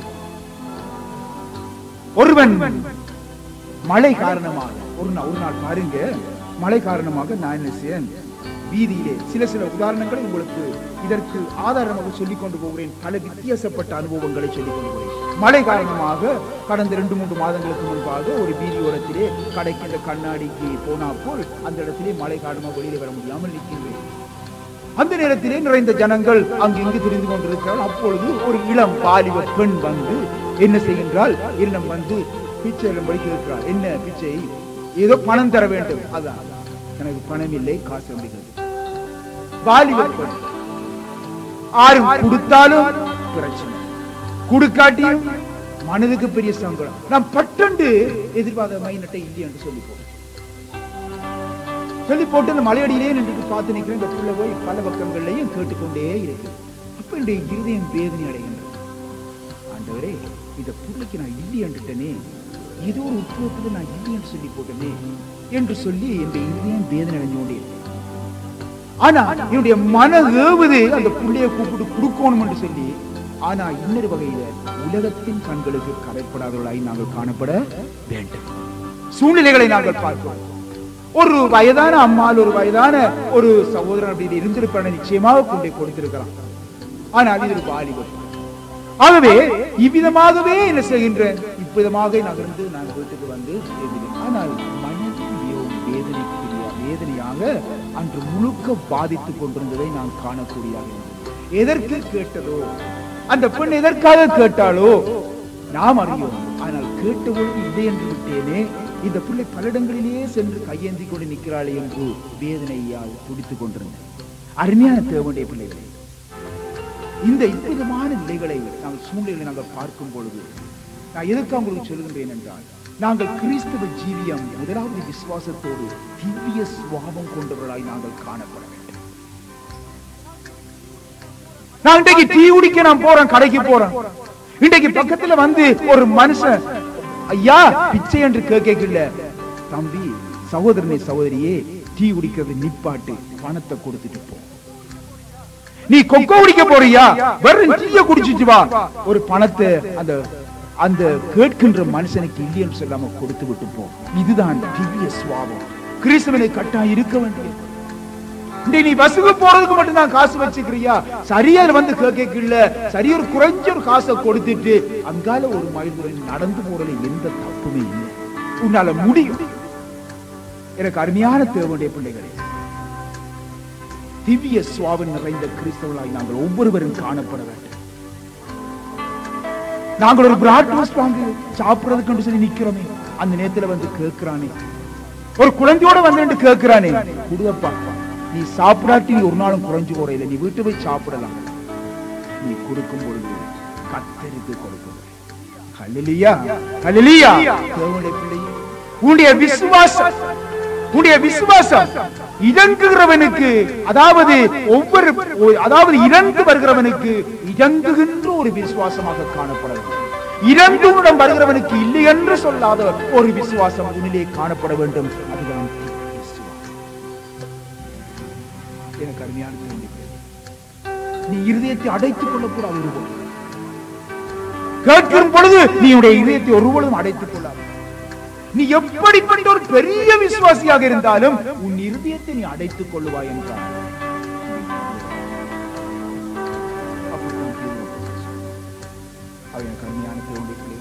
உன்னுடைய விசுவாசத்தோடு மேன்மையான விசுவாசம், அதாவது மேன்மையான சுபாவத்தை வெளிப்படுத்துகிற ஒரு விசுவாசியாக நீ காணப்படுவது கர்த்தருடைய சித்தமாயிருக்கிறது. ஆதியாகமம் 19ஆம் அதிகாரத்திலே எடுத்துக்கொள்வோம்.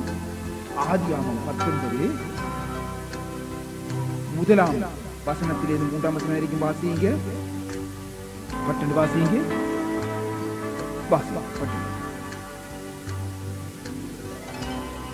பழைய ஏற்பாடு 19ஆம் பக்கம்.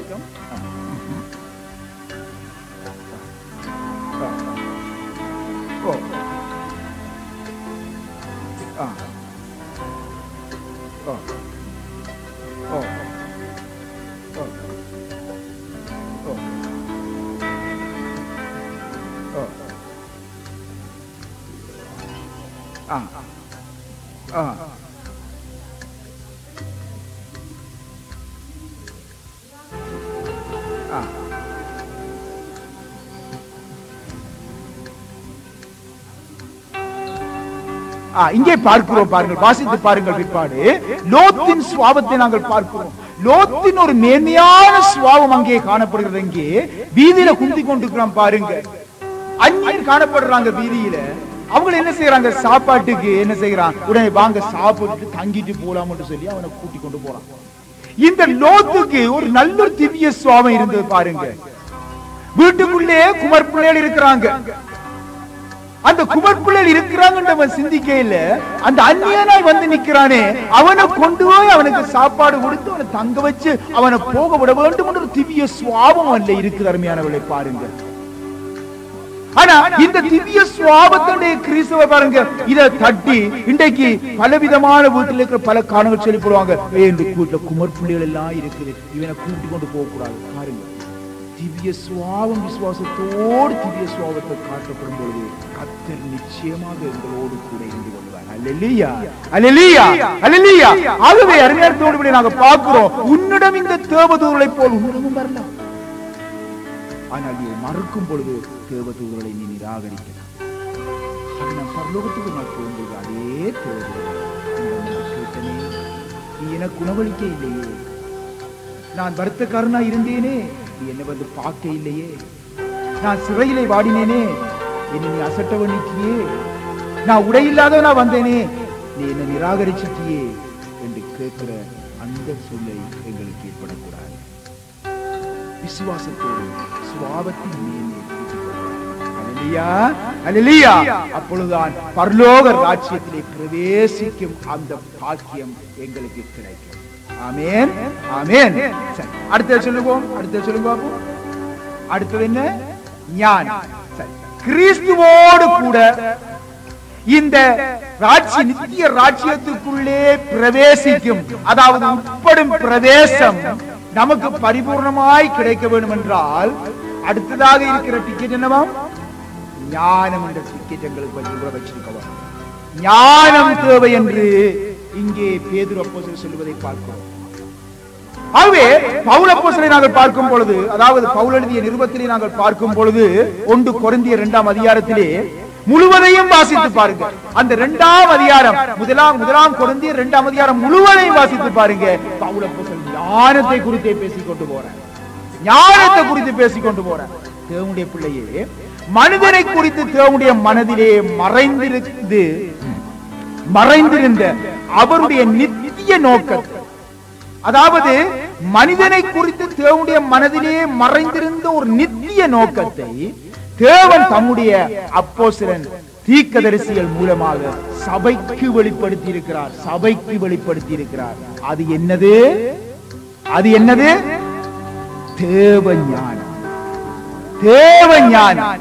தேவஞானம். நன்றா தெரிந்து கொள்ளுங்க. மனிதனை குறித்து தேவனுடைய, அதாவது தேவனுடைய மனதிலே இருந்த அவருடைய நித்திய நோக்கம், தேவன் தம்முடைய தீர்க்கதரிசிகள் அப்போஸ்தலர்கள் மூலமாக சபைக்கு வெளிப்படுத்தி இருக்கிறார். இது சத்தியம். சபைக்கு அதுதான் என்ன? தேவ ஞானம் என்று சத்தியம் சொல்லுகின்றது. ஆகவே ஒன்றை நீங்க தெரிஞ்சு கொள்ள வேண்டும். சபைக்கு வெளியே நடைபெறுகின்ற ஊழியங்கள் மூலம் தேவ ஞானம் வெளிப்படுத்தப்பட மாட்டார். இதை நீங்க நன்றாக தெரிந்து கொள்ள வேண்டும். சபைக்கு வெளியில எந்த விதமான ஒரு ஞானமும் இல்லை அருமையானவர்களே. சபைக்கு வெளியில இருந்து ஒருவன் பல தீர்க்கதரிசனம் சொல்லலாம், பல அழைப்புகளை விடலாம், பலவிதமான காரியங்களை வெளிப்படுத்தலாம், வெளிப்பாடு தருகிறார் என்று சொல்லலாம். தேவ ஞானம் இல்லை. 100% நீங்கள் நிராகரிக்கலாம். சபைக்குள்ளே சபைக்குத்தான் கர்த்தர் செய்கிற அந்த தேவ ஞானத்தை வெளிப்படுத்துகிறார். அல்லேலூயா, அல்லேலூயா. ஆகவே அருமையான தேவனுடைய பிள்ளைகளே, நீங்கள் வெற்றி அறிந்து நீங்கள் எச்சரிக்கையோடு இந்த கடைசி காலத்திலே நீங்கள் நடந்து கொள்ள வேண்டும். கடைசி காலத்திலே நீங்கள் விதமாக நடந்து கொள்ள வேண்டும். எச்சரிக்கை நடந்து கொள்ள வேண்டும். இந்த பல குறிப்பிட்ட சில காலங்களுக்குள்ளே பலவிதமான குழப்பங்கள் ஏற்பட்டுக் கொண்டிருப்பதை நாங்கள் பார்க்கின்றோம். பலவிதமான குழப்பங்கள் ஏற்பட்டுக் கொண்டதை பார்க்கிறோம். ஆகவே ஒன்றை தெரிந்து கொள்ள வேண்டும். தேவன் தன்னுடைய ஜனங்களை சபையிலேயே வைத்து ஞானத்தினால் நிறைக்கின்றார். ஞானத்தினால், ஹல்லேலூயா, ஹல்லேலூயா. சபைக்குள்ளே வைத்து தான் தேவ ஞானத்தினால் நிறைக்கின்றார், சபைக்கு வெளியிலே அல்ல. அவன் எந்த பெரிய ஊழியனாக எத்தனை லட்சம் மக்கள் கூடுகின்ற ஒரு கூட்டத்திலே அவன் அந்த ஞானத்தை வெளிப்படுத்தினாலும் அது தேவ ஞானம் இல்லை என்பதை இதுதான் சத்தியம். ஆகவே சிந்தித்து பாருங்கள் அருமையானவர்களே. நீங்கள் முன்பு இருந்த நிலையில் இருக்கிறீர்கள். நீங்க முன்பு நிலையில் இருந்த நிலையிலே இருந்த அந்த நிலையிலே தான் நீங்கள் இருக்கிறீர்கள். உங்கள் பிள்ளைகள் முன்பு இருந்த நிலையிலே தான் இருக்கிறார்களா? நீங்கள் உண்மையிலேயே ஏற்றத்திலே இருந்து நீங்கள் வளரும்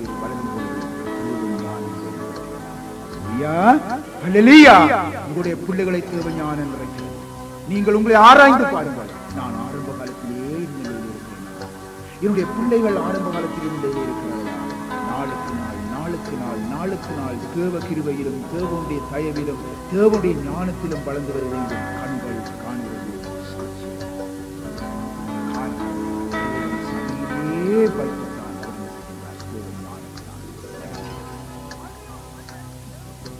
ஆகவே ஒரு மனிதன் தேவனுடைய சபையிலிருந்து அவன் விலகி செல்லும் பொழுது தேவ ஞானம் எடுக்கப்படுகிறது.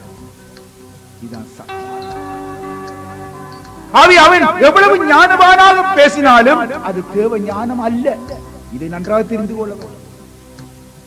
நன்றாக தெரிந்து கொள்ள வேண்டும். தேவனுடைய லூக்கா சுவிசேஷம் 2ஆம் அதிகாரத்திலே 40 வாசிப்போமா? லூக்கா சுவிசேஷம் 2ஆம் அதிகாரம் 40வது வசனம் வாசிங்க பட்டண்டு.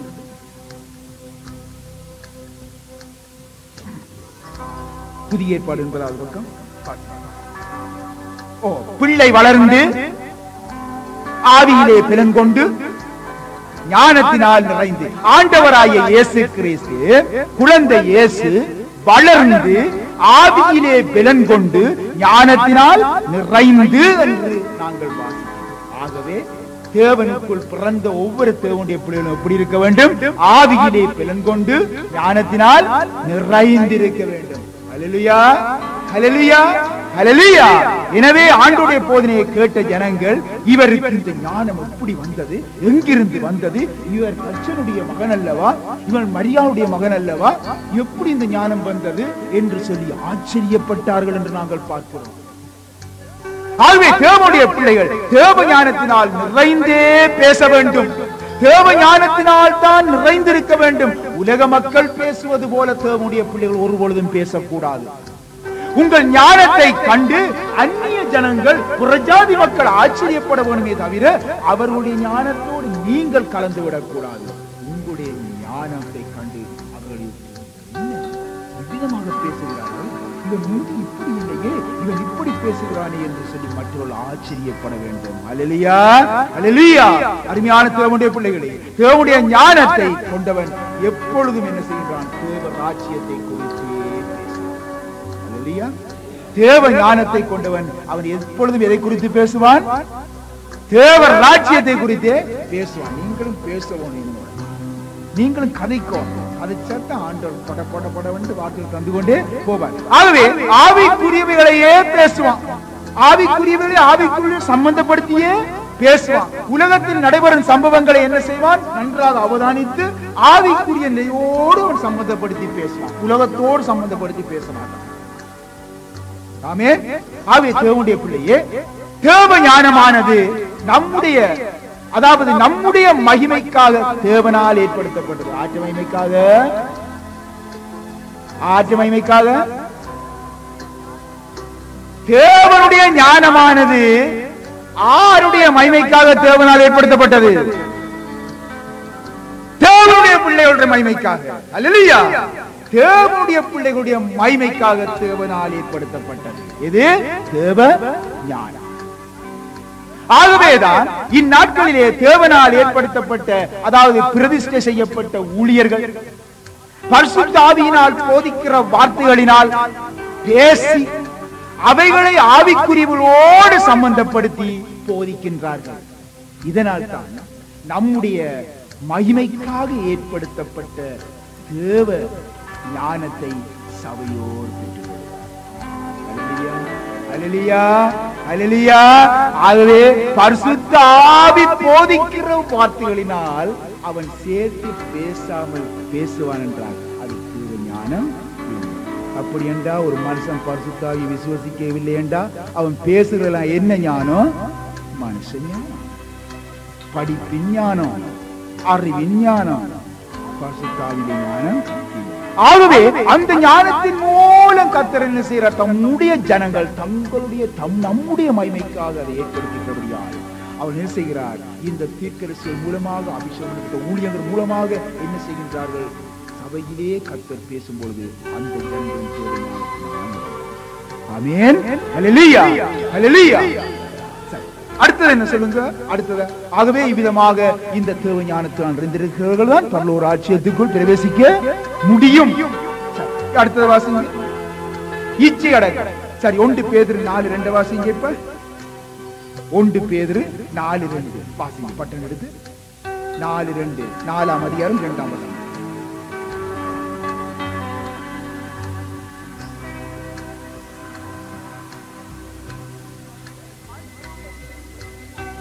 மனுஷனுடைய இச்சையின்படி பிழைக்காமல் தேவனுடைய சித்தத்தின்படியே பிழைக்கத்தக்கதாக என்று அப்போஸ்தலனாகிய பேதுரு சொல்லுகின்றார். மனுஷனுடைய இச்சைகளின்படி பிழைக்காமல் தேவனுடைய சித்தத்தின்படியே பிழைக்கத்தக்கதாக. பாத்தீங்களா? வசனத்தை நன்றாக வாசித்து பாருங்க. இதை விளக்கமாக கூறினால் பாருங்க. தேவ சித்தத்துக்கு விரோதமாய் நமக்குள் எழும்பும் எந்த ஆசையும் இச்சை. இப்ப விளங்குதா? இப்ப நல்ல இந்த வார்த்தையின்படி தேவ சித்தத்துக்கு விரோதமாய் நமக்குள் எழும்புகின்ற எந்த ஆசையும் இச்சை. இச்சை என்ற விளங்குதா? சொல்லுங்க என்ன இச்சை என்றா? என்ன சொன்ன அந்த வார்த்தை அப்படியே சொல்லுங்க. சொல்ற திடீரென்று கேட்பா எத்தனை நித்திரெல்லாம் முடிச்சிருக்கோம். இப்ப என்ன சொன்ன சொல்லுங்க.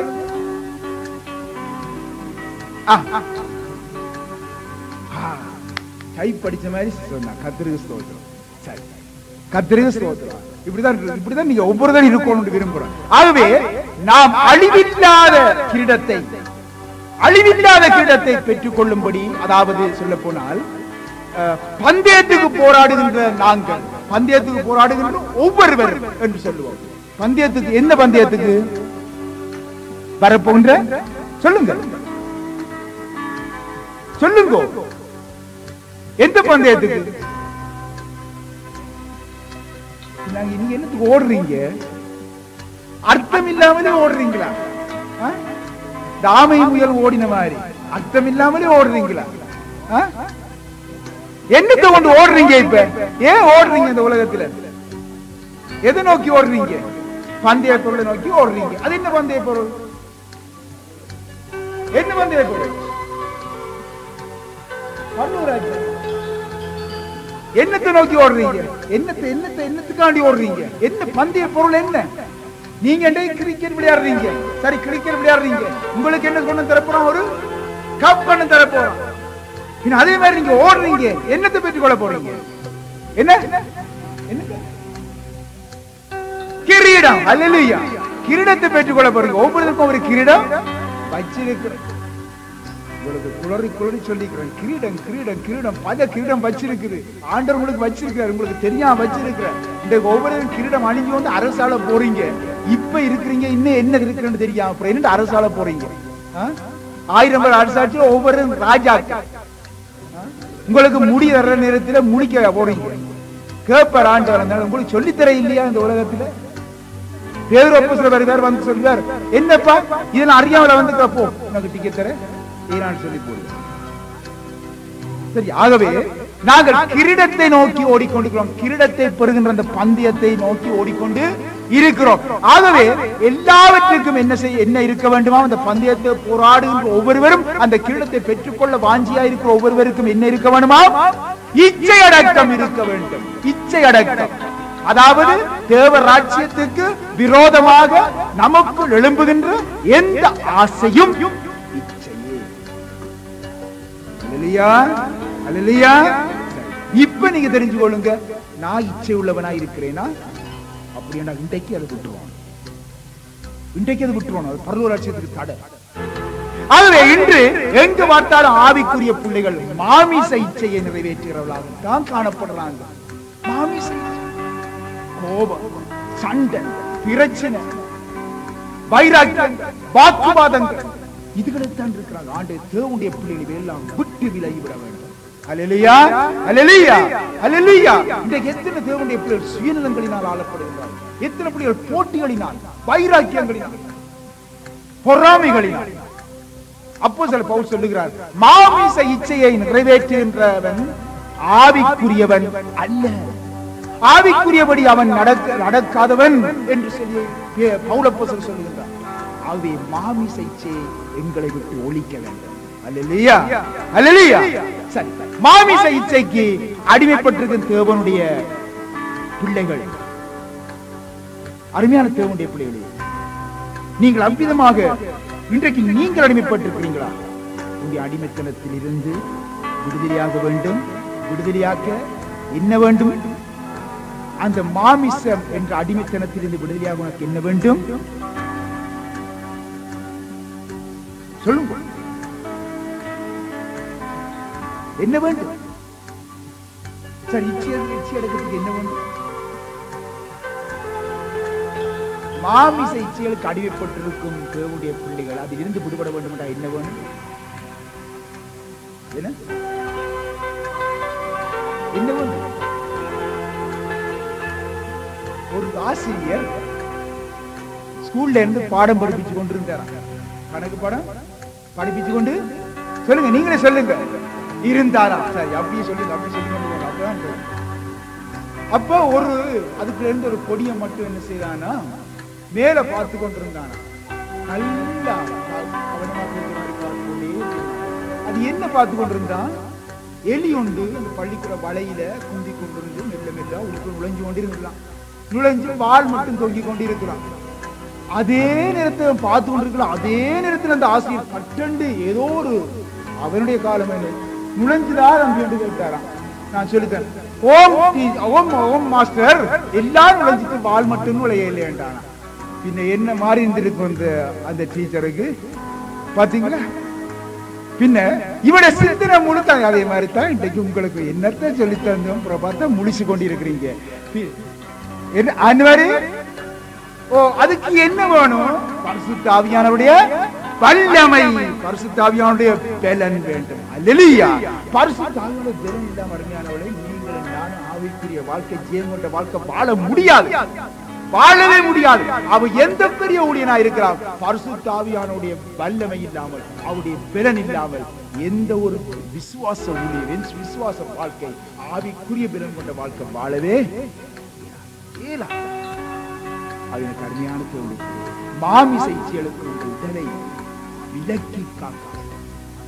மாமிச இச்சைக்கு அடிமைப்பட்டு வாழுகின்ற யாவரும் என்ன செய்ய வேண்டும்? அதற்கு விலக்கி எங்களை காத்துக்கொள்ள வேண்டும். பரிசுத்த ஆவியானவருடைய வல்லமையை நாங்கள் பெற்றுக் கொள்ள வேண்டும். அல்லது போனால் நாங்கள் நித்திய ராஜ்யத்துக்கு உட்படும் பிரவேசம் எங்களுக்கு அளிக்கப்படாமல் அதை இழந்து போகும். ஆமென். அடுத்தது சொல்லுங்க பாப்போம். அடுத்தது பொறுமை. எத்தனையாவது சொல்லுங்க பாப்போம்? 5வது. கர்த்தருக்கு ஸ்தோத்திரம். சரி, இப்பொழுது எபிரேயர் 12ஆம் அதிகாரம் பட்பட்டு போவோம். கர்த்தருக்கு ஸ்தோத்திரம். 12 உண்ட வாசிங்க. எபிரேயர் 12 உண்டு.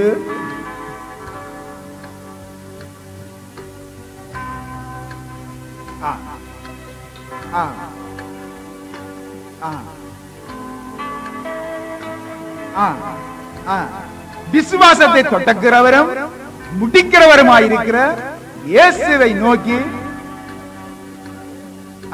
பொறுமையோடே ஓடக்கடவும்.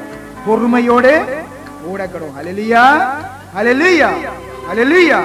அருமையான தேவனுடைய பிள்ளைகளே, பொறுமையோடே ஓடக்கடவும். பொறுமை, பொறுமை, இச்சையடக்கத்தோடே பொறுமை.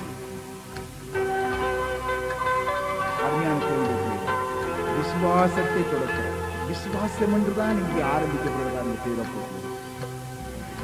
அவருடைய ஒவ்வொருடைய பிள்ளைகளுடைய வாழ்க்கையிலும் விசுவாசம் விசுவாசம் அருமையான பாடல் ஒன்று. விசுவாச கப்பல் ஒன்று செல்கின்றது, புயல் வந்த போதும் தென்றல் வந்த போதும் அசைந்தாடி செல்லுகின்றது அக்கறை நோக்கி. அது என்னதான் வந்தாலும் அசந்தி அசந்தி பொறுமையோடே சென்று கொண்டே இருக்கிறார். ஹல்லேலூயா. அவை நம்முடைய ஆண்டவர் பாருங்க, தனது தியாகத்தின் பாதையிலே பலவிதமான சோதனைகளை சந்தித்தார். ஓமா இல்லையா? பலவிதமான சோதனைகளை சந்தித்தார், அவமானங்களை சந்தித்தார்.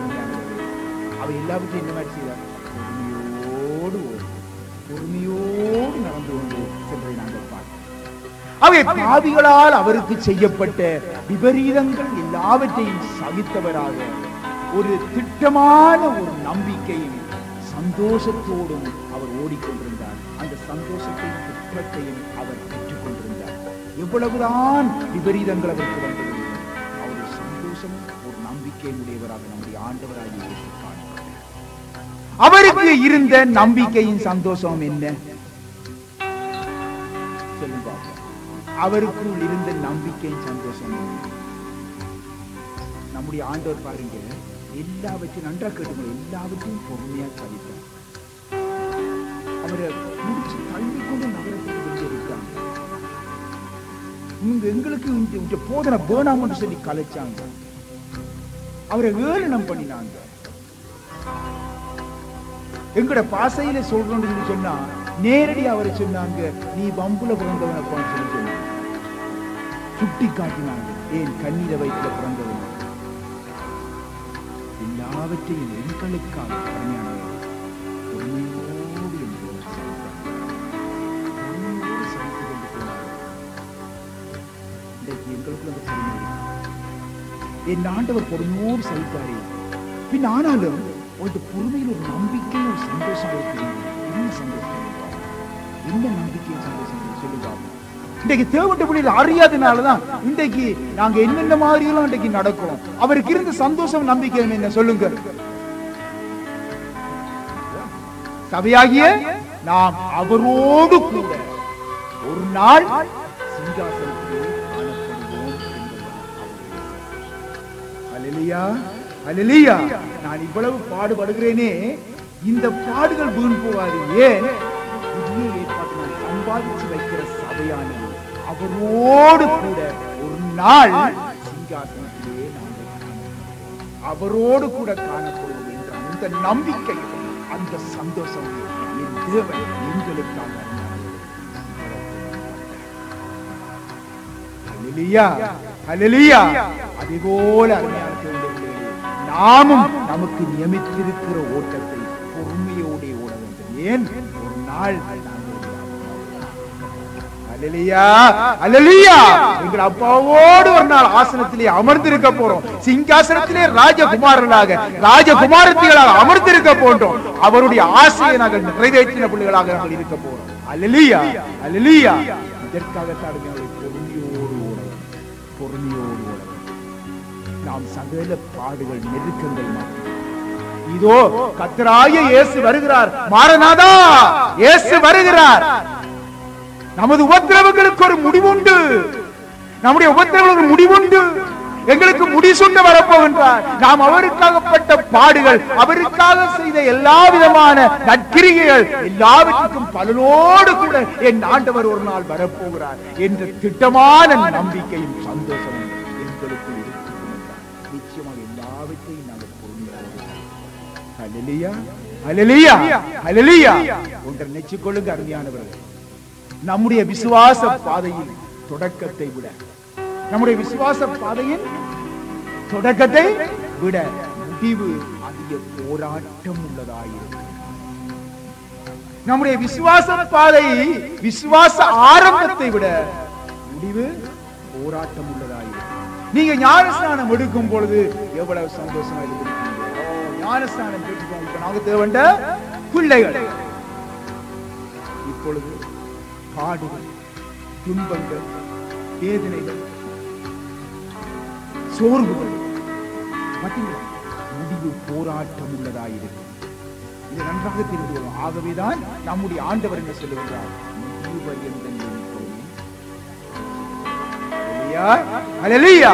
இந்த வார்த்தையாண்டவர் முடிவு பரியந்தல்ல நிற்கிறவன் ரட்சிக்கப்படலாம். ஆகிய விதமான போராட்டங்கள் மத்தியில் வருமான பிள்ளைகளே, நம்முடைய பொறுமையை நாம் காத்துக் கொண்டால் நிச்சயமாக நிச்சய ராஜ்யத்துக்கு உட்படும் பிரதேசம் நமக்கு கிடைக்கும். அல்லேலூயா அல்லேலூயா அல்லேலூயா. சரி, அடுத்ததை வாசிப்போம். அடுத்தது என்னது? தேவ பக்தி. எத்தனையாவது? 6. ஆமென். இப்பொழுது யாத்திராகமம்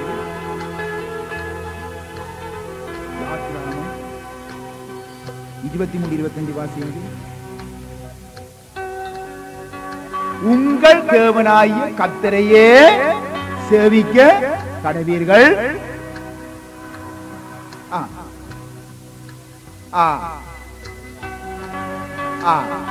என்ன சொல்லுங்க?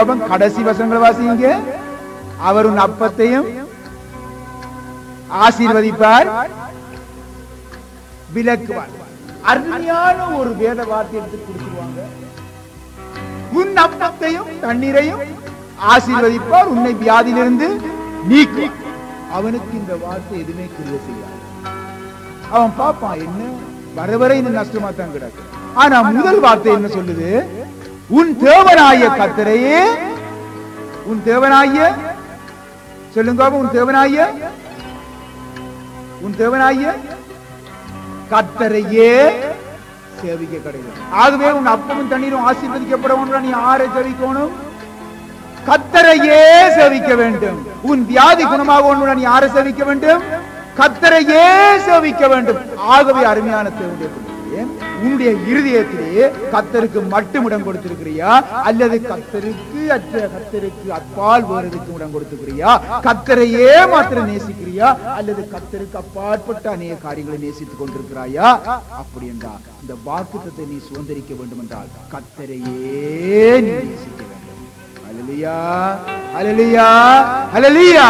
அருமையான தேவனுடைய பிள்ளை, நீ கர்த்தரையே நேசிக்கிறாயா, அல்லது உன்னுடைய மனைவியை மாத்திரமே நேசித்துக் கொண்டிருக்கிறாயா, அல்லது கர்த்தரோடு உன்னுடைய பிள்ளையை நேசித்துக் கொண்டிருக்கிறாயா, அல்லது நீ கர்த்தரோடு கூட உன்னுடைய கணவனையே நேசித்துக் கொண்டிருக்கிறாயா? கர்த்தர் சொல்லுகிறார் என்ன தெரியுமா?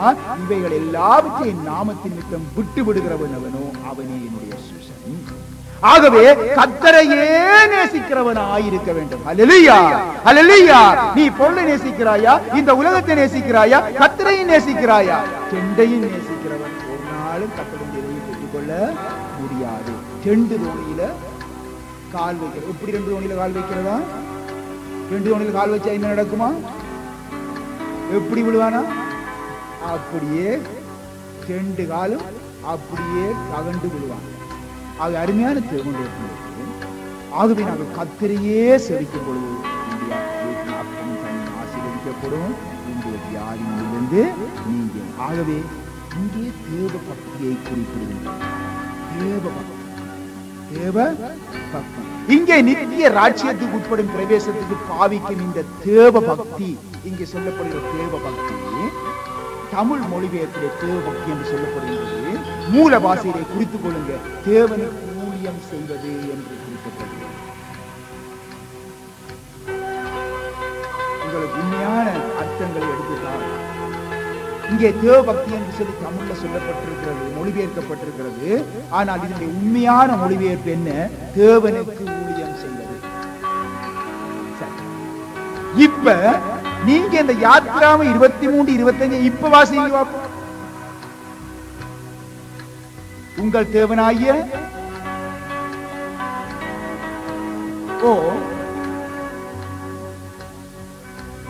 தண்ணீரையும்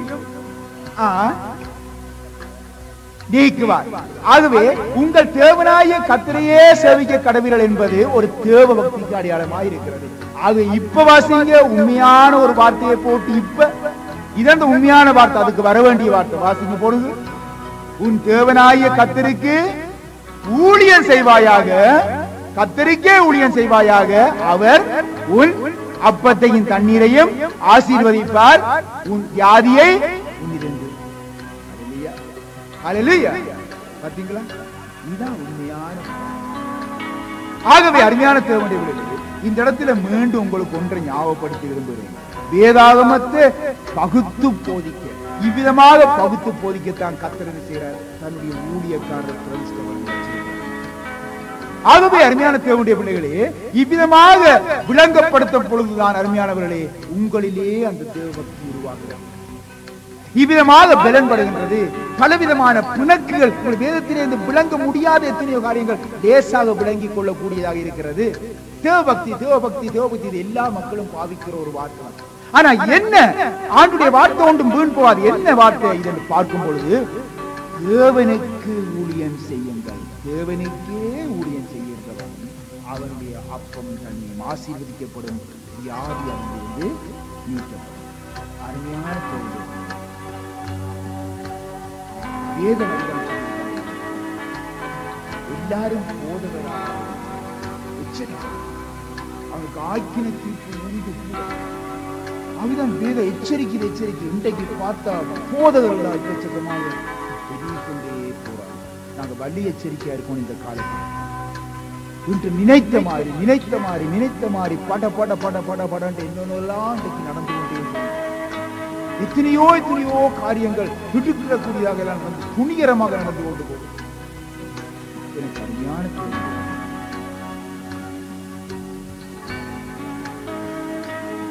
ஆரம்ப தொடக்கம் இந்த பலவிதமான சத்தியங்களை விளங்கப்படுத்த நீங்க காக்கியம் பெற்றவர், கர்த்தருடைய கிருபையை பெற்றவர். ஆகவே இவ்விதமாக பெருகிக்கொண்டு பலவிதமான பிழையான வழிகள் போகும் பொழுது அதற்கும் பல கூட்டங்கள் சேர்த்தான் செய்யும். ஆனால் நாங்கள் சத்தியத்தை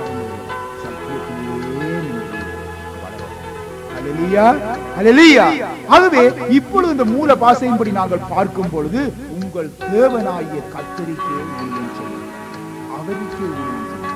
அவரை உலகத்துக்கு ஊழியம் செய்ய அழைக்கவில்லை, கர்த்தருக்கே ஊழியம் செய்ய அழைக்கப்பட்டிருக்கிறது. அப்பொழுது உங்கள் அப்பம் தண்ணீரும் ஆசீர்வதிக்கப்படும், உங்கள் வியாதிகளிலிருந்து. தொடர்ந்து இப்ப மல்கியா 3 எடுக்கிறோம். மல்கியா 3:11 வாசித்து பாருங்க. சேர்த்து கர்த்தர் தருகின்றார் வார்த்தையை, கர்த்தருடைய ஆவியானவர். மல்கியா 3:11 வாசிக்கப்பட்டது.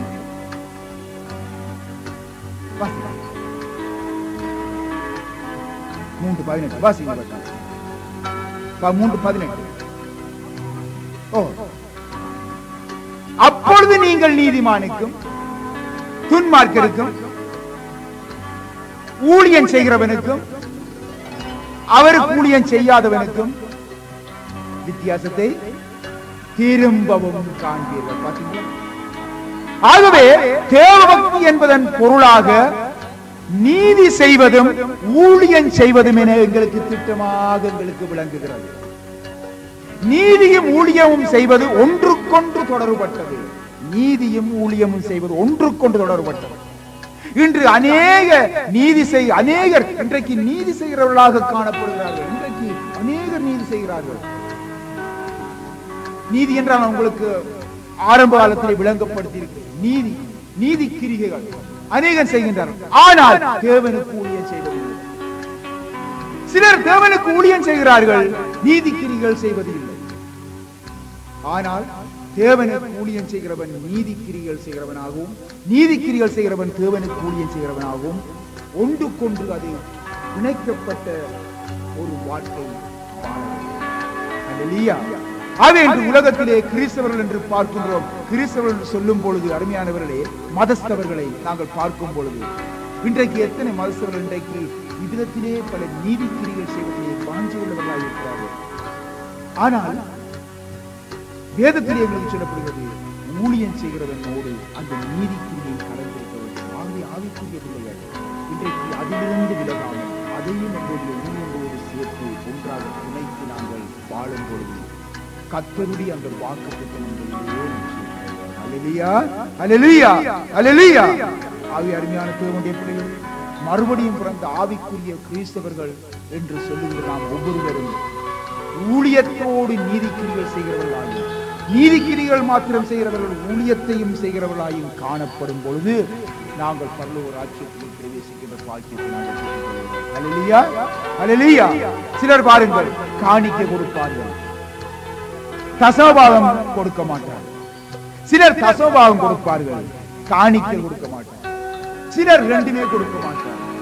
ஆனால் சில பேர் ரெண்டும் கொடுப்பார்கள், தேவனுக்கு ஊழியம் செய்ய மாட்டார்கள். எவ்வளவு வித்தியாசம் இல்லை. ஆகவே நாங்கள் ஒன்று எல்லாமே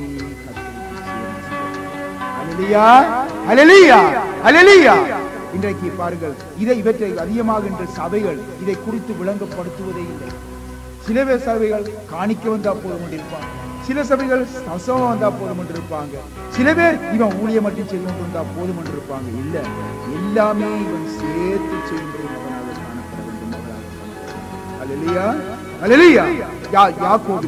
யாக்கோபு 1 அதிகாரம் 27 வசனத்தை வாசிக்க. பட்டண்டு புதிய ஏற்பாடு 312 பக்கம் விட்டுருங்க. பட்டண்டு 1 அதிகாரம் 27 வசனத்தை வாசிங்க. திக்கற்ற பிள்ளைகளும் விதவைகளும்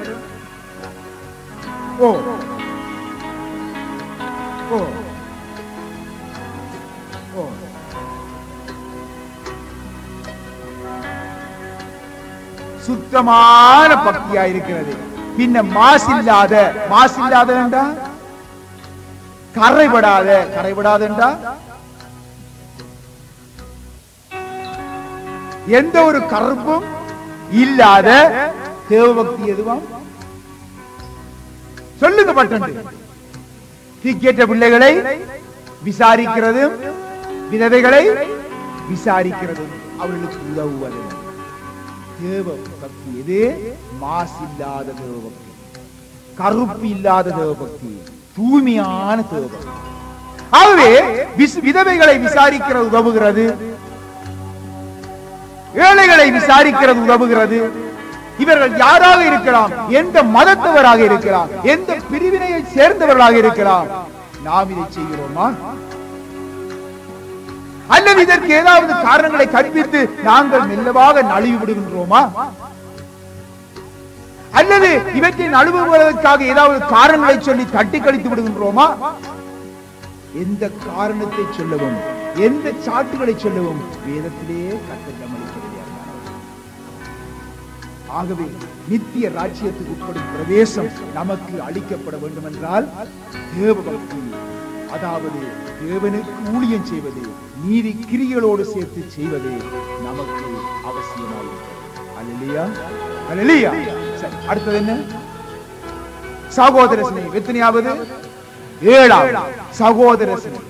அருமையான தேவனுடைய பிள்ளைகளே, ஆதி திருச்சபையை நாம் நோக்கி பார்க்கும் பொழுது சபையோர் எப்பொழுதும் ஒன்று கூடுகிறவர்களாகவும், நன்றாக தெரிந்து கொள்ளுங்க, சபையோர் எப்பொழுதும் ஒன்று கூடுகிறவர்களாகவும், ஒருவரை ஒருவர் விசாரிக்கிறவர்களாகவும், ஒருவரை ஒருவர் நேசிக்கிறவர்களாகவும், விதவைகள், அநாதைகள், தரித்திரரை விசாரிக்கிறவர்களாகவும், அவர்களுக்கு உதவி செய்கிறவர்களாகவும் காணப்பட்டார். அப்போஸ்தலர்களை நாங்கள் பார்க்கிறோம். அப்போஸ்தலர்கள் தங்களுடைய ஜெபம் பண்ணுவதிலும் வேத வசனத்தை போதிக்கிறதிலும் அவர்கள் தரித்திருந்தார். பாத்தீங்களா, இந்த ரெண்டு பிரிவாக சபை என்று. ஒரு பகுதி என்ன செய்கின்றது? எப்பொழுதும் ஒன்று கூடுகின்றார்கள், ஒருவரை ஒருவர் நேசிக்கிறார்கள், ஒருவரை ஒருவர் விசாரிக்கிறார்கள், விதவைகள் அனாதைகள் தரித்திரரை விசாரிக்கிறார்கள், அவர்களுக்கு உதவுகிறார்கள். இன்னொரு பகுதி இருக்கிறது, அப்போஸ்தலர்கள் தாங்கள் ஜெபம் பண்ணுவதிலும் அவர்கள் வேதத்தை போதிப்பதிலும் அவர்கள் தரித்திருக்கின்றார்கள். அவை அருமையான தேவனுடைய அப்போஸ்தலர்கள் சபையை நடத்துகிறவர்களாக அங்கே காணப்படுகிறார்கள். அதாவது கண்காணிப்பவர்களாக இருக்கின்றார்கள். ஆகவே இந்த தேவ ஒழுங்கை நாங்கள் எப்பொழுதும் கடைபிடிக்கிற ஜனங்களாக சபையிலே காணப்பட வேண்டும். இதுதான் ஆதி சபையின் ஒழுங்கு, அப்போஸ்தலர் காலத்து ஒழுங்கு, அப்போஸ்தலர் உபதேசம். எனக்கு அருமையான தேவனுடைய இவ்விதமான பாருங்க, இந்த ஒழுங்கு இன்றைக்கு கடைபிடிக்காததினால் தான் இன்றைக்கு பலவிதமான முரண்பாடுகள் வருகிறது.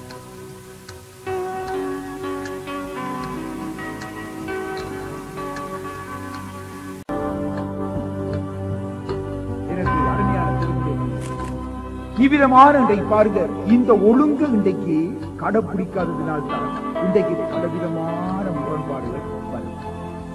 அன்றைக்கு நாம் தரிசனத்தில் நிற்கும் பொழுது அன்றைக்கு இந்த ஒரு கதையை கேள்வி என்ன, ஒருவருடைய மகன் சபையிலே கீபோர்டு போடுறாராம். அந்த கீபோர்டுக்கு இப்ப அவர் சபைக்கென்று பாஸ்டர் ஒரு அதாவது அந்த சபையானது அந்த ஒரு மிக்சர் வாங்கி இருந்தான்.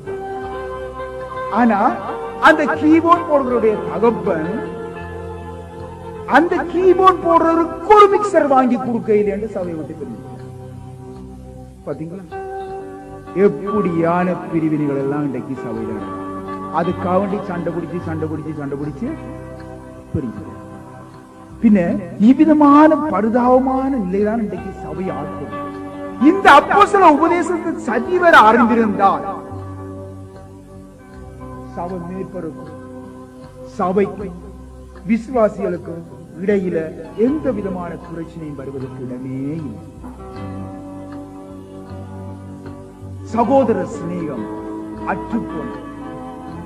எனவே இப்படி பிரச்சனை கிளம்பின பொழுது அப்போஸ்தலர் சொன்னாங்க, இங்க வா, நீ விசாரிக்கிற ஒரு குரூப்பை நியமி, எங்களுக்கு இதெல்லாம் தொழில் இல்ல, நாங்க வேதம் போதிக்கிறதுக்கு, நாங்கள் வேதத்தை ஆராயத்தில் ஜெபம் பண்ணுவதில் நாங்க தரிச்சிருக்கோம், நீ ஒன்றை பார்த்துக்கொள்ளு சொல்லி ஒரு குரூப் அப்படியே விட்டு விட்டாங்க. அருமையான தேவனுடைய பிள்ளைகள், நாங்கள் ஒவ்வொருவரும் நாங்கள் சிந்திக்க வேண்டும். எபிரேயர் எடுத்துக்கொள்ளுங்கோ, எபிரேயர் 13:1 பட்டண்டு வாசிங்க, எடுத்து பட்டண்டு வாசிங்க. புதிய ஏற்பாடு 311 பக்கம். சகோதர சிநேகம் நிலைத்திருக்க கடவுள். ஆகவே இந்த அதிகாரம் ஆரம்பிக்கும் பொழுதே அப்போஸ்தலர் என்னத்தை கூறுகின்றார் பாத்தீங்களா? இந்த அதிகாரம் ஆரம்பிக்கலையே அப்போஸ்தலர் கூறுகின்றார் என்ன தெரியுமா? பவுல் அப்போஸ்தலர் சகோதர சிநேகம் நிலைத்திருக்க கடவுள். பின் ஆகவே தேவனுடைய பிள்ளைகளே, ஆண்டவராகிய இயேசு கிறிஸ்துவின் சரீரமாகிய சபைக்கு உட்பட்ட ஒவ்வொருவரும் இன்றைக்கு ஒருவரை ஒருவர் கட்டித்து பட்சிக்கிறவர்களாக, ஒருவரை ஒருவர் குற்றப்படுத்துகிறவர்களாக, ஒருவருடைய காரியங்களில் ஒருவர் தலையிட்டு சண்டைகளை உண்டு பண்ணுகிறவர்களாக, ஒருவரை ஒருவர் ஆளுகை செய்ய விரும்புகிறவர்களாக, ஒருவருடைய பாரத்தை தானும் சேர்த்து சுமக்காமல் மேலும் பாரத்தை சுமத்தி விடுகிறவர்களாக இன்றைக்கு காணப்படுகிறது. வேதனைக்குரியது. இன்றைக்கு அதைத்தான் இன்றைக்கு நாங்கள் பார்த்துக் கொண்டிருக்கிறோம். இதனால் என்ன செய்கிறது? சகோதர சிநேகம் கைந்து போகிறது. சகோதர சிநேகத்திற்கு ஆப்பு வைக்கப்படுகிறது. அருமையான நாங்கள் இந்த பேதுரு அப்போஸ்தலர் சொல்லுகின்ற ஒவ்வொரு காரியங்களையும் நாங்கள் அவதானமாக கற்றுக்கொண்டு அவன் இந்த வார்த்தைகளுக்கு கீழ்ப்படிந்து நாங்கள் நடக்கும் பொழுது நாங்கள் பரலோக ராஜ்யத்தின் சுதந்திரவாதிகளாக மாறுகிறோம். அல்லேலூயா, அல்லேலூயா. அருமையான தேவனுடைய பிள்ளைகளே, இவ்விதமான காரியங்கள் நம்முடைய சபையில், நம்முடைய ஆவிக்குரிய வாழ்க்கையில், நம்முடைய ஆவிக்குரிய குடும்பங்களையும் தாக்காதபடி நாங்கள் மிக எச்சரிக்கையாக நாங்கள்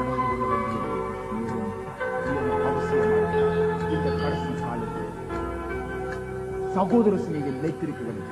பவுல் அப்போஸ்தலர் ஆரம்பிக்கும் பொழுதே சகோதர சிநேகம்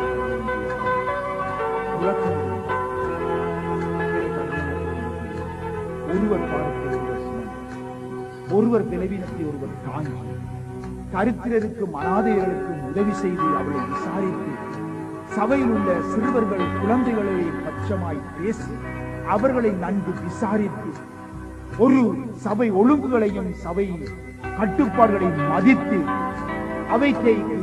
அவற்றுக்கு ஆதரவாய் இருந்து தேவ ஒழுங்குகளையும் சபை ஒழுங்குகளையும் நாங்கள் அவதானித்து சகோதர சிநேகத்திலே நாங்கள் நிலைத்திருக்க வேண்டும் என்பது தேவனுடைய சித்தமாயிருக்கிறது. அல்லேலூயா, அல்லேலூயா.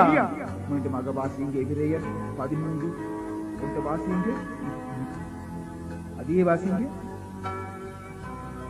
சகோதர சிநேகம் நிலைத்திருக்கிற கடவுளே, நிலைத்திருக்க கடவுள் என்ற இந்த பவுல் அப்போஸ்தலர் இதே 13ஆம் அதிகாரம் முழுவதையும் வாசித்து பாருங்க. சொல்லும் பொழுது தேவ ஆலோசனைகளை இன்றைய கால தேவ ஜனங்கள் கொடுத்து வருகின்றார். ஆனால் இந்த 13ஆம் அதிகாரத்தை முழுதும் வாசித்து பாருங்க. இந்த பவுல் அப்போஸ்தலர் கொடுக்கிற தேவ ஆலோசனைகளை தேவனுடைய ஜனங்கள் காதில் எடுத்துக் கொள்றதே இல்லை, இருதயத்தில் வாங்கி கொள்றதே இல்லை. அதனாலதான் இன்றைக்கு நீங்க வீட்டோண்டை வாசித்து பாருங்க. அதனாலதான் இன்றைக்கு இந்த சகோதர சிநேகம் நிலைத்திராமல் குழப்ப நிலையை அடைந்திருக்கிறது. இந்த சகோதர சிநேகத்தில் நிலைத்திருக்க முடியாமல் தவிக்கின்றது. ஆனால் அருமையான தேவனுடைய பிள்ளைகளே, நம்முடைய சபையை பொறுத்த மட்டும் இவ்விதமான சத்தியங்கள் எல்லாம் காலத்துக்கு காலம் கத்த தந்து கொண்டே போகும். பலவிதமான நடைமுறைகளை கத்த தந்து கொண்டு போற, பலவிதமான சம்பவங்களை சிறிய சிறிய உதாரணங்கள் மூலம் காட்டி காட்டி உங்களுக்கு குழந்தைகள் போல விளங்கப்படுத்திக் கொண்டு போறார். ஆகவே இந்த நல்ல காரியத்திலிருந்து, இந்த நல்ல சந்தர்ப்பத்திலிருந்து நாங்கள் அழுகி விடாதபடி, வழுகி விழுந்து விடாதபடி எங்களை அதிலே பலப்படுத்திக் கொண்டு நாங்கள் இதுவரை கர்த்தருடைய பந்தய பொருளை நாங்கள் பெற்றுக் கொள்வதற்கு ஓடுகிற ஜனங்களாக காணப்பட வேண்டும். அல்லேலூயா, அல்லேலூயா. ஆகவே சபைக்குட்பட்ட ஒவ்வொரு தேவனுடைய பிள்ளைகள் இந்த சகோதர சிநேகத்திலே நிலைத்திருந்தால் மட்டும்தான் அருமையானவர்களே நித்திய ராஜ்யத்துக்குட்படும் பிரவேசம் எங்களுக்கு பரிபூர்ணமாக. அல்லேலூயா, அல்லேலூயா. சரி, கடைசியாக என்ன? அன்பு.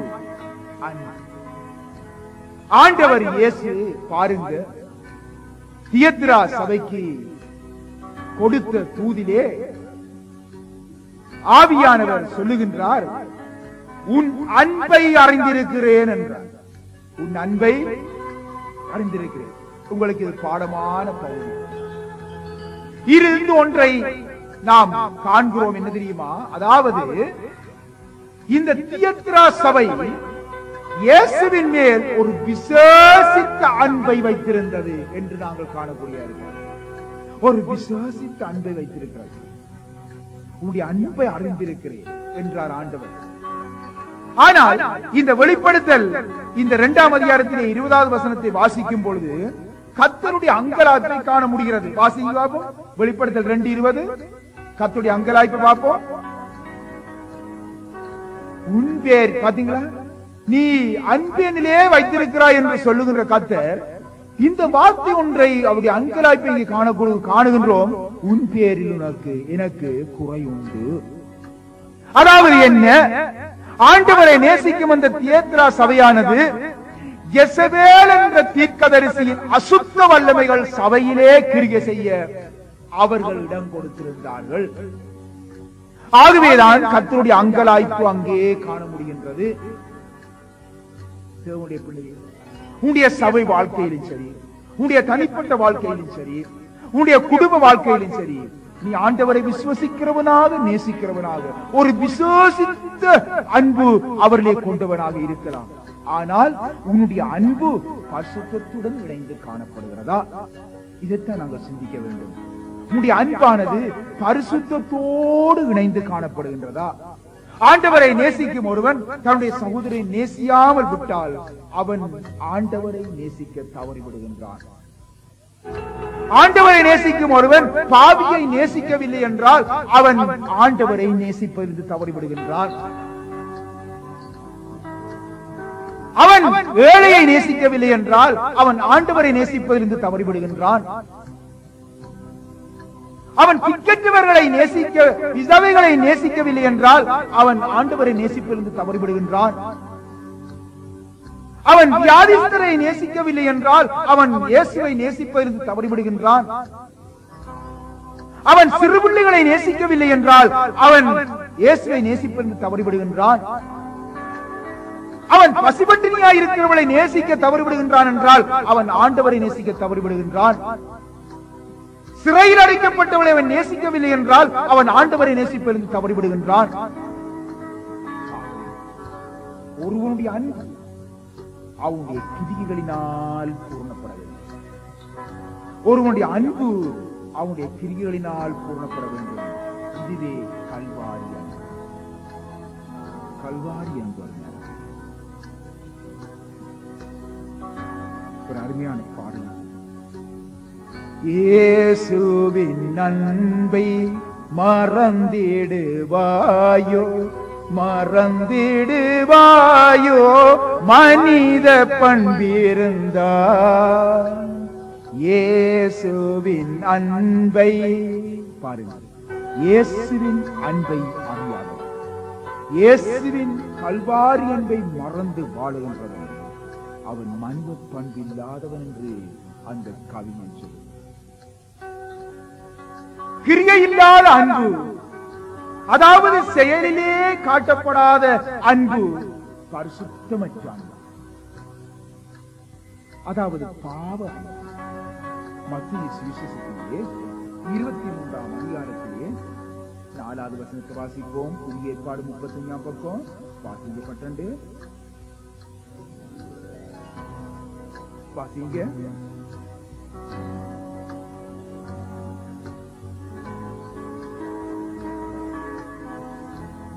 பாத்தீங்களா? வேதபாரகர் பரிசேயரை குறித்து ஆண்டவராயே சொல்லுகிறார். இந்த வேதபாரகர் பரிசேயரை பார்க்கும் பொழுது யெகோவா தேவனிலே மிகவும் பக்தி வைராக்கியம் கொண்டவர்களாயிருந்தார். மிகவும் பக்தி வைராக்கியம். ஆண்டவர் சொல்ல அவங்க அப்படி மீறாமல் அப்படி எல்லாவற்றையும் செய்து வந்தாங்க. தன்னுடைய நீதி கிரிகளில் எல்லாம் மிகவும் கண்ணு கருத்துமாயிருந்தாங்க. ஆனா இவர்கள் மனுஷர் மேல் வைத்திருந்த அன்போ சுயநல அன்பு என்பதை ஆண்டவர் காணுகிறார். பாவ அன்பு என்பதை ஆண்டவர் காணுகிறார். அருமையான தேவனுடைய பிள்ளைகளே, ஒரு முறை பாருங்க, ஒரு சபையில இருந்த ஒரு குடும்பம் உண்டு.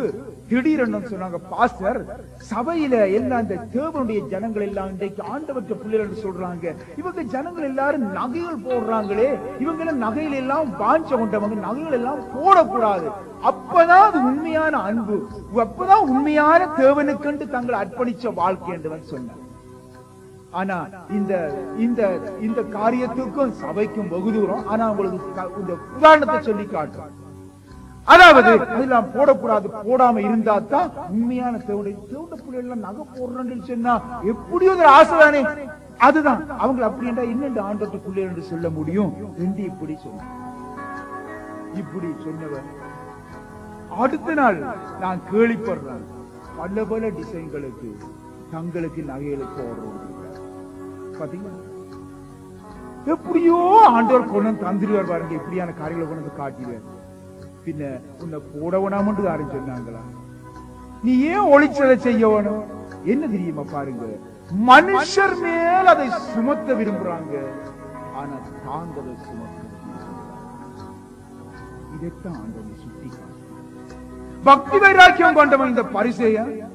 தேவனுடைய யெகோவா தேவனுடைய நீதிக்கிரிகளை எல்லாம் தவறாமல் செய்தவன். ஆனால் அவன் என்ன செய்தான் என்று ஆண்டவர் சொல்லி காட்டுகிறார். அவன் மனுஷன் மேல் வைத்திருக்கிற அன்பு பாவத்தின் அன்பு என்பதை அங்கே எனக்கு அருமையான தேவனுடைய விதமான மக்கள் மேல் பாவம் நிலைநிற்கும். நாங்கள் எச்சரிக்கையா இருக்க வேண்டும். எனவேதான் இவர்களை ஆண்டவர் கடிந்து கொண்டதை நாங்கள் பார்க்கிறோம். ஆகவேதான் அருமையான தேவனுடைய பிள்ளைகள் அப்போஸ்தலனாகிய பவுல் கூறுகின்றார், பூரண சற்குணத்தின் கட்டாய அன்பை தரித்துக் கொள்ளும். பூரண சற்குணத்தின் அன்பாய் அன்பை தரித்துக் கொள்ளும். பூர்ண சற்குணத்தின் கட்டை அந்த அன்பை தரித்துக் கொள்ளும். வேதம் சொல்லும் பொழுது நாம் அன்பில் பரிசுத்தம் உள்ளவர்களாய் இருக்கும்படிக்கு தேவன் நம்மை தெரிந்து கொண்டார். எதற்காக தேவன் நம்மை தெரிந்து கொண்டார்? நாம் அன்பில் பரிசுத்தம் உள்ளவர்களாய் இருக்கும்படிக்கு தேவன் நம்மை தெரிந்து கொண்டார். ஆண்டவர் தம்முடைய ஜீவனை நமக்காக கொடுத்ததினால் அன்பு நாம் தன்னுடைய ஜீவனையே நமக்கு கொடுத்தார். ஆண்டவராகிய இயேசு இந்த உலகத்திலே என்ன ரூபத்திலே வந்தார்? மனித ரூபத்திலே வந்தார். மனித ரூபத்திலே வந்தார் என்று சொல்லுவதை விட வேதம் உங்களுக்கு சொல்லுவது சரியான சத்தியம் என்ன தெரியுமா? மனித ரூபத்திலே வந்தார் என்று வேதம் சொல்ல இல்லை. வேதம் சொல்லுங்க சரியான சத்தியம். மனித சுவாபத்தை தன்மேல் ஏற்றுக்கொண்டார். மனித சுவாபத்தை தன்மேல் அவர் ஏற்றுக்கொண்டார். தேவாதி தேவன், கத்தாதி கத்தன், பரலோக தேவன் மனித இந்த ஈன பிறவியாய் என்ற சுவாபத்தை தன்மேல் ஏற்றுக்கொண்டார் எங்களுக்காக.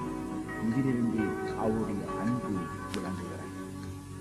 ஆகிய தேவனுடைய பிள்ளையே, அப்போஸ்தலனான பேதுரு ஒருவனுடைய நித்திய ராஜ்யத்துக்கு உட்படும் பிரவேசத்துக்கான தகுதிகளை குறிப்பிடுகையில் முதலாவது எதை குறிப்பிடுகின்றார்? இப்ப சொல்லுங்க, எங்கே முடிக்கின்றார்? அன்பு. அல்லேலூயா. விசுவாசத்திலே தொடங்குகிற ஒருவனுடைய ஜீவியமானது அன்பிலே. இதுதான் பூரணத்தின் சிகரம். பூரணத்தின் சிகரம், பூரணத்தின் உச்சக்கட்டம். ஆகவே நாம் பார்த்த 8 அனுபவங்களிலும் நாங்கள் பெருகினால் மட்டும் கிறிஸ்துவினுடைய அந்த நித்திய ராஜ்யத்திற்குள்ளே உட்பிரவேசிக்கும் டிக்கெட் எங்களுக்கு கிடைக்கும். அல்லேலூயா, அல்லேலூயா, அல்லேலூயா.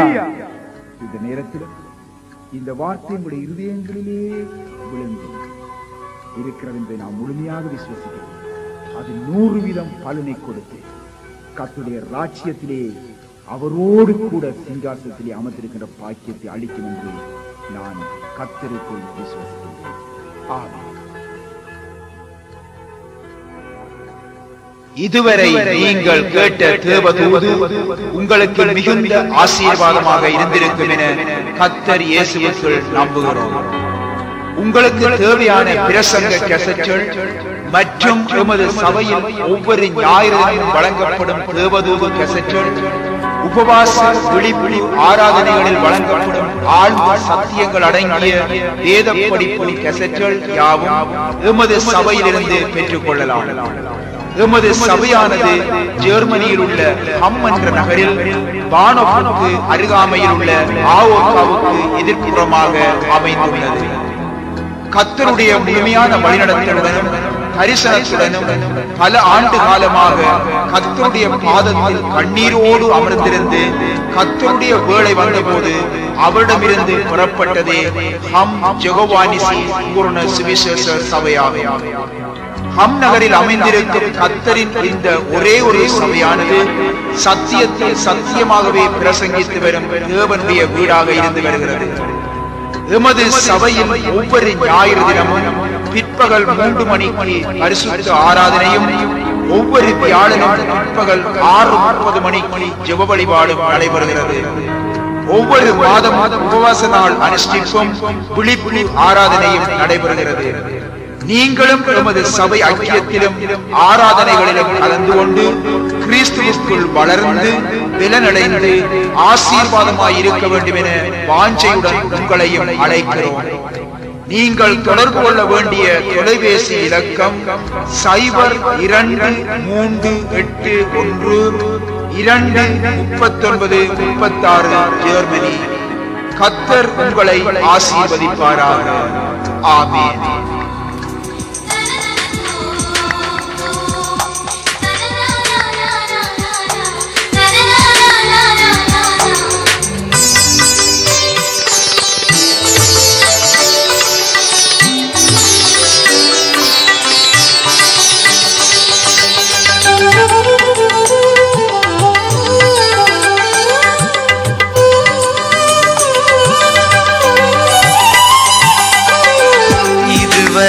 நடத்தி கரம் பிடித்தென்னை காத்தவரே ஸ்தோத்திரம். நீதியின் பாதையை இனி நான் செல்வேன் பொற்பரனே ஸ்தோத்திரம். இதுவரை நடத்தி கரம் பிடித்தென்னை காத்தவரே ஸ்தோத்திரம். நீதியின் பாதையில் இனி நான் செல்வேன் பொற்பரனே ஸ்தோத்திரம்.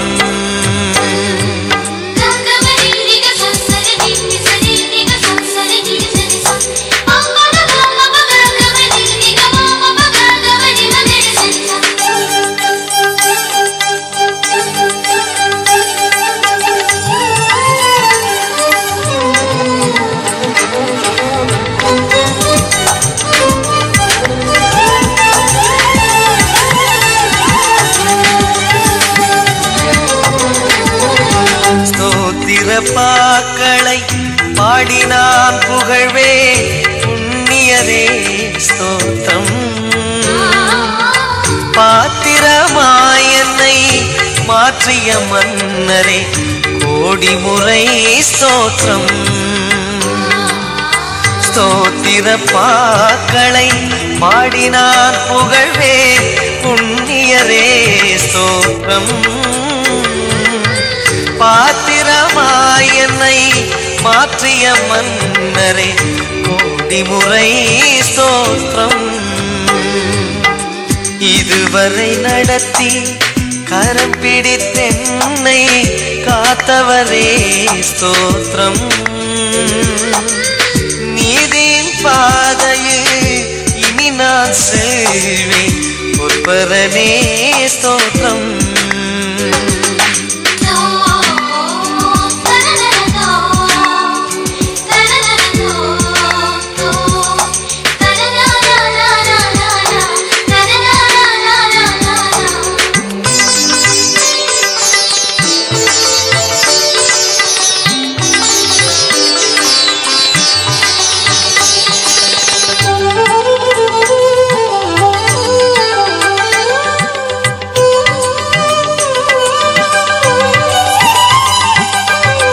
மலரடி பணிவேன் மகிழ்ந்து நான் துதிப்பேன் மன்னவனே ஸ்தோத்திரம்.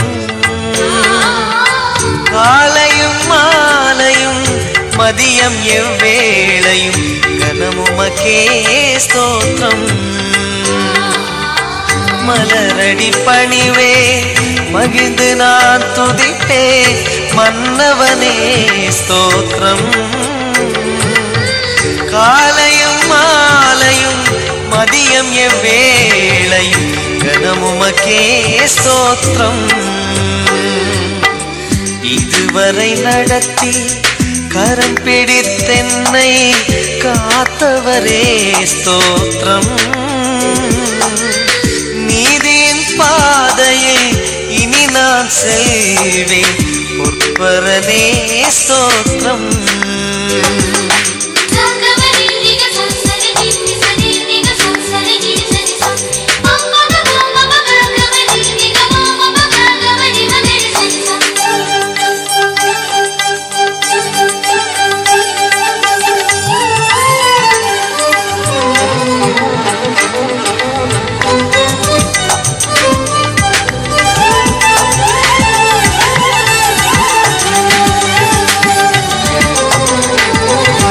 சேற்றிலிருந்து தூக்கி எடுத்தி தூயவரே ஸ்தோத்திரம்.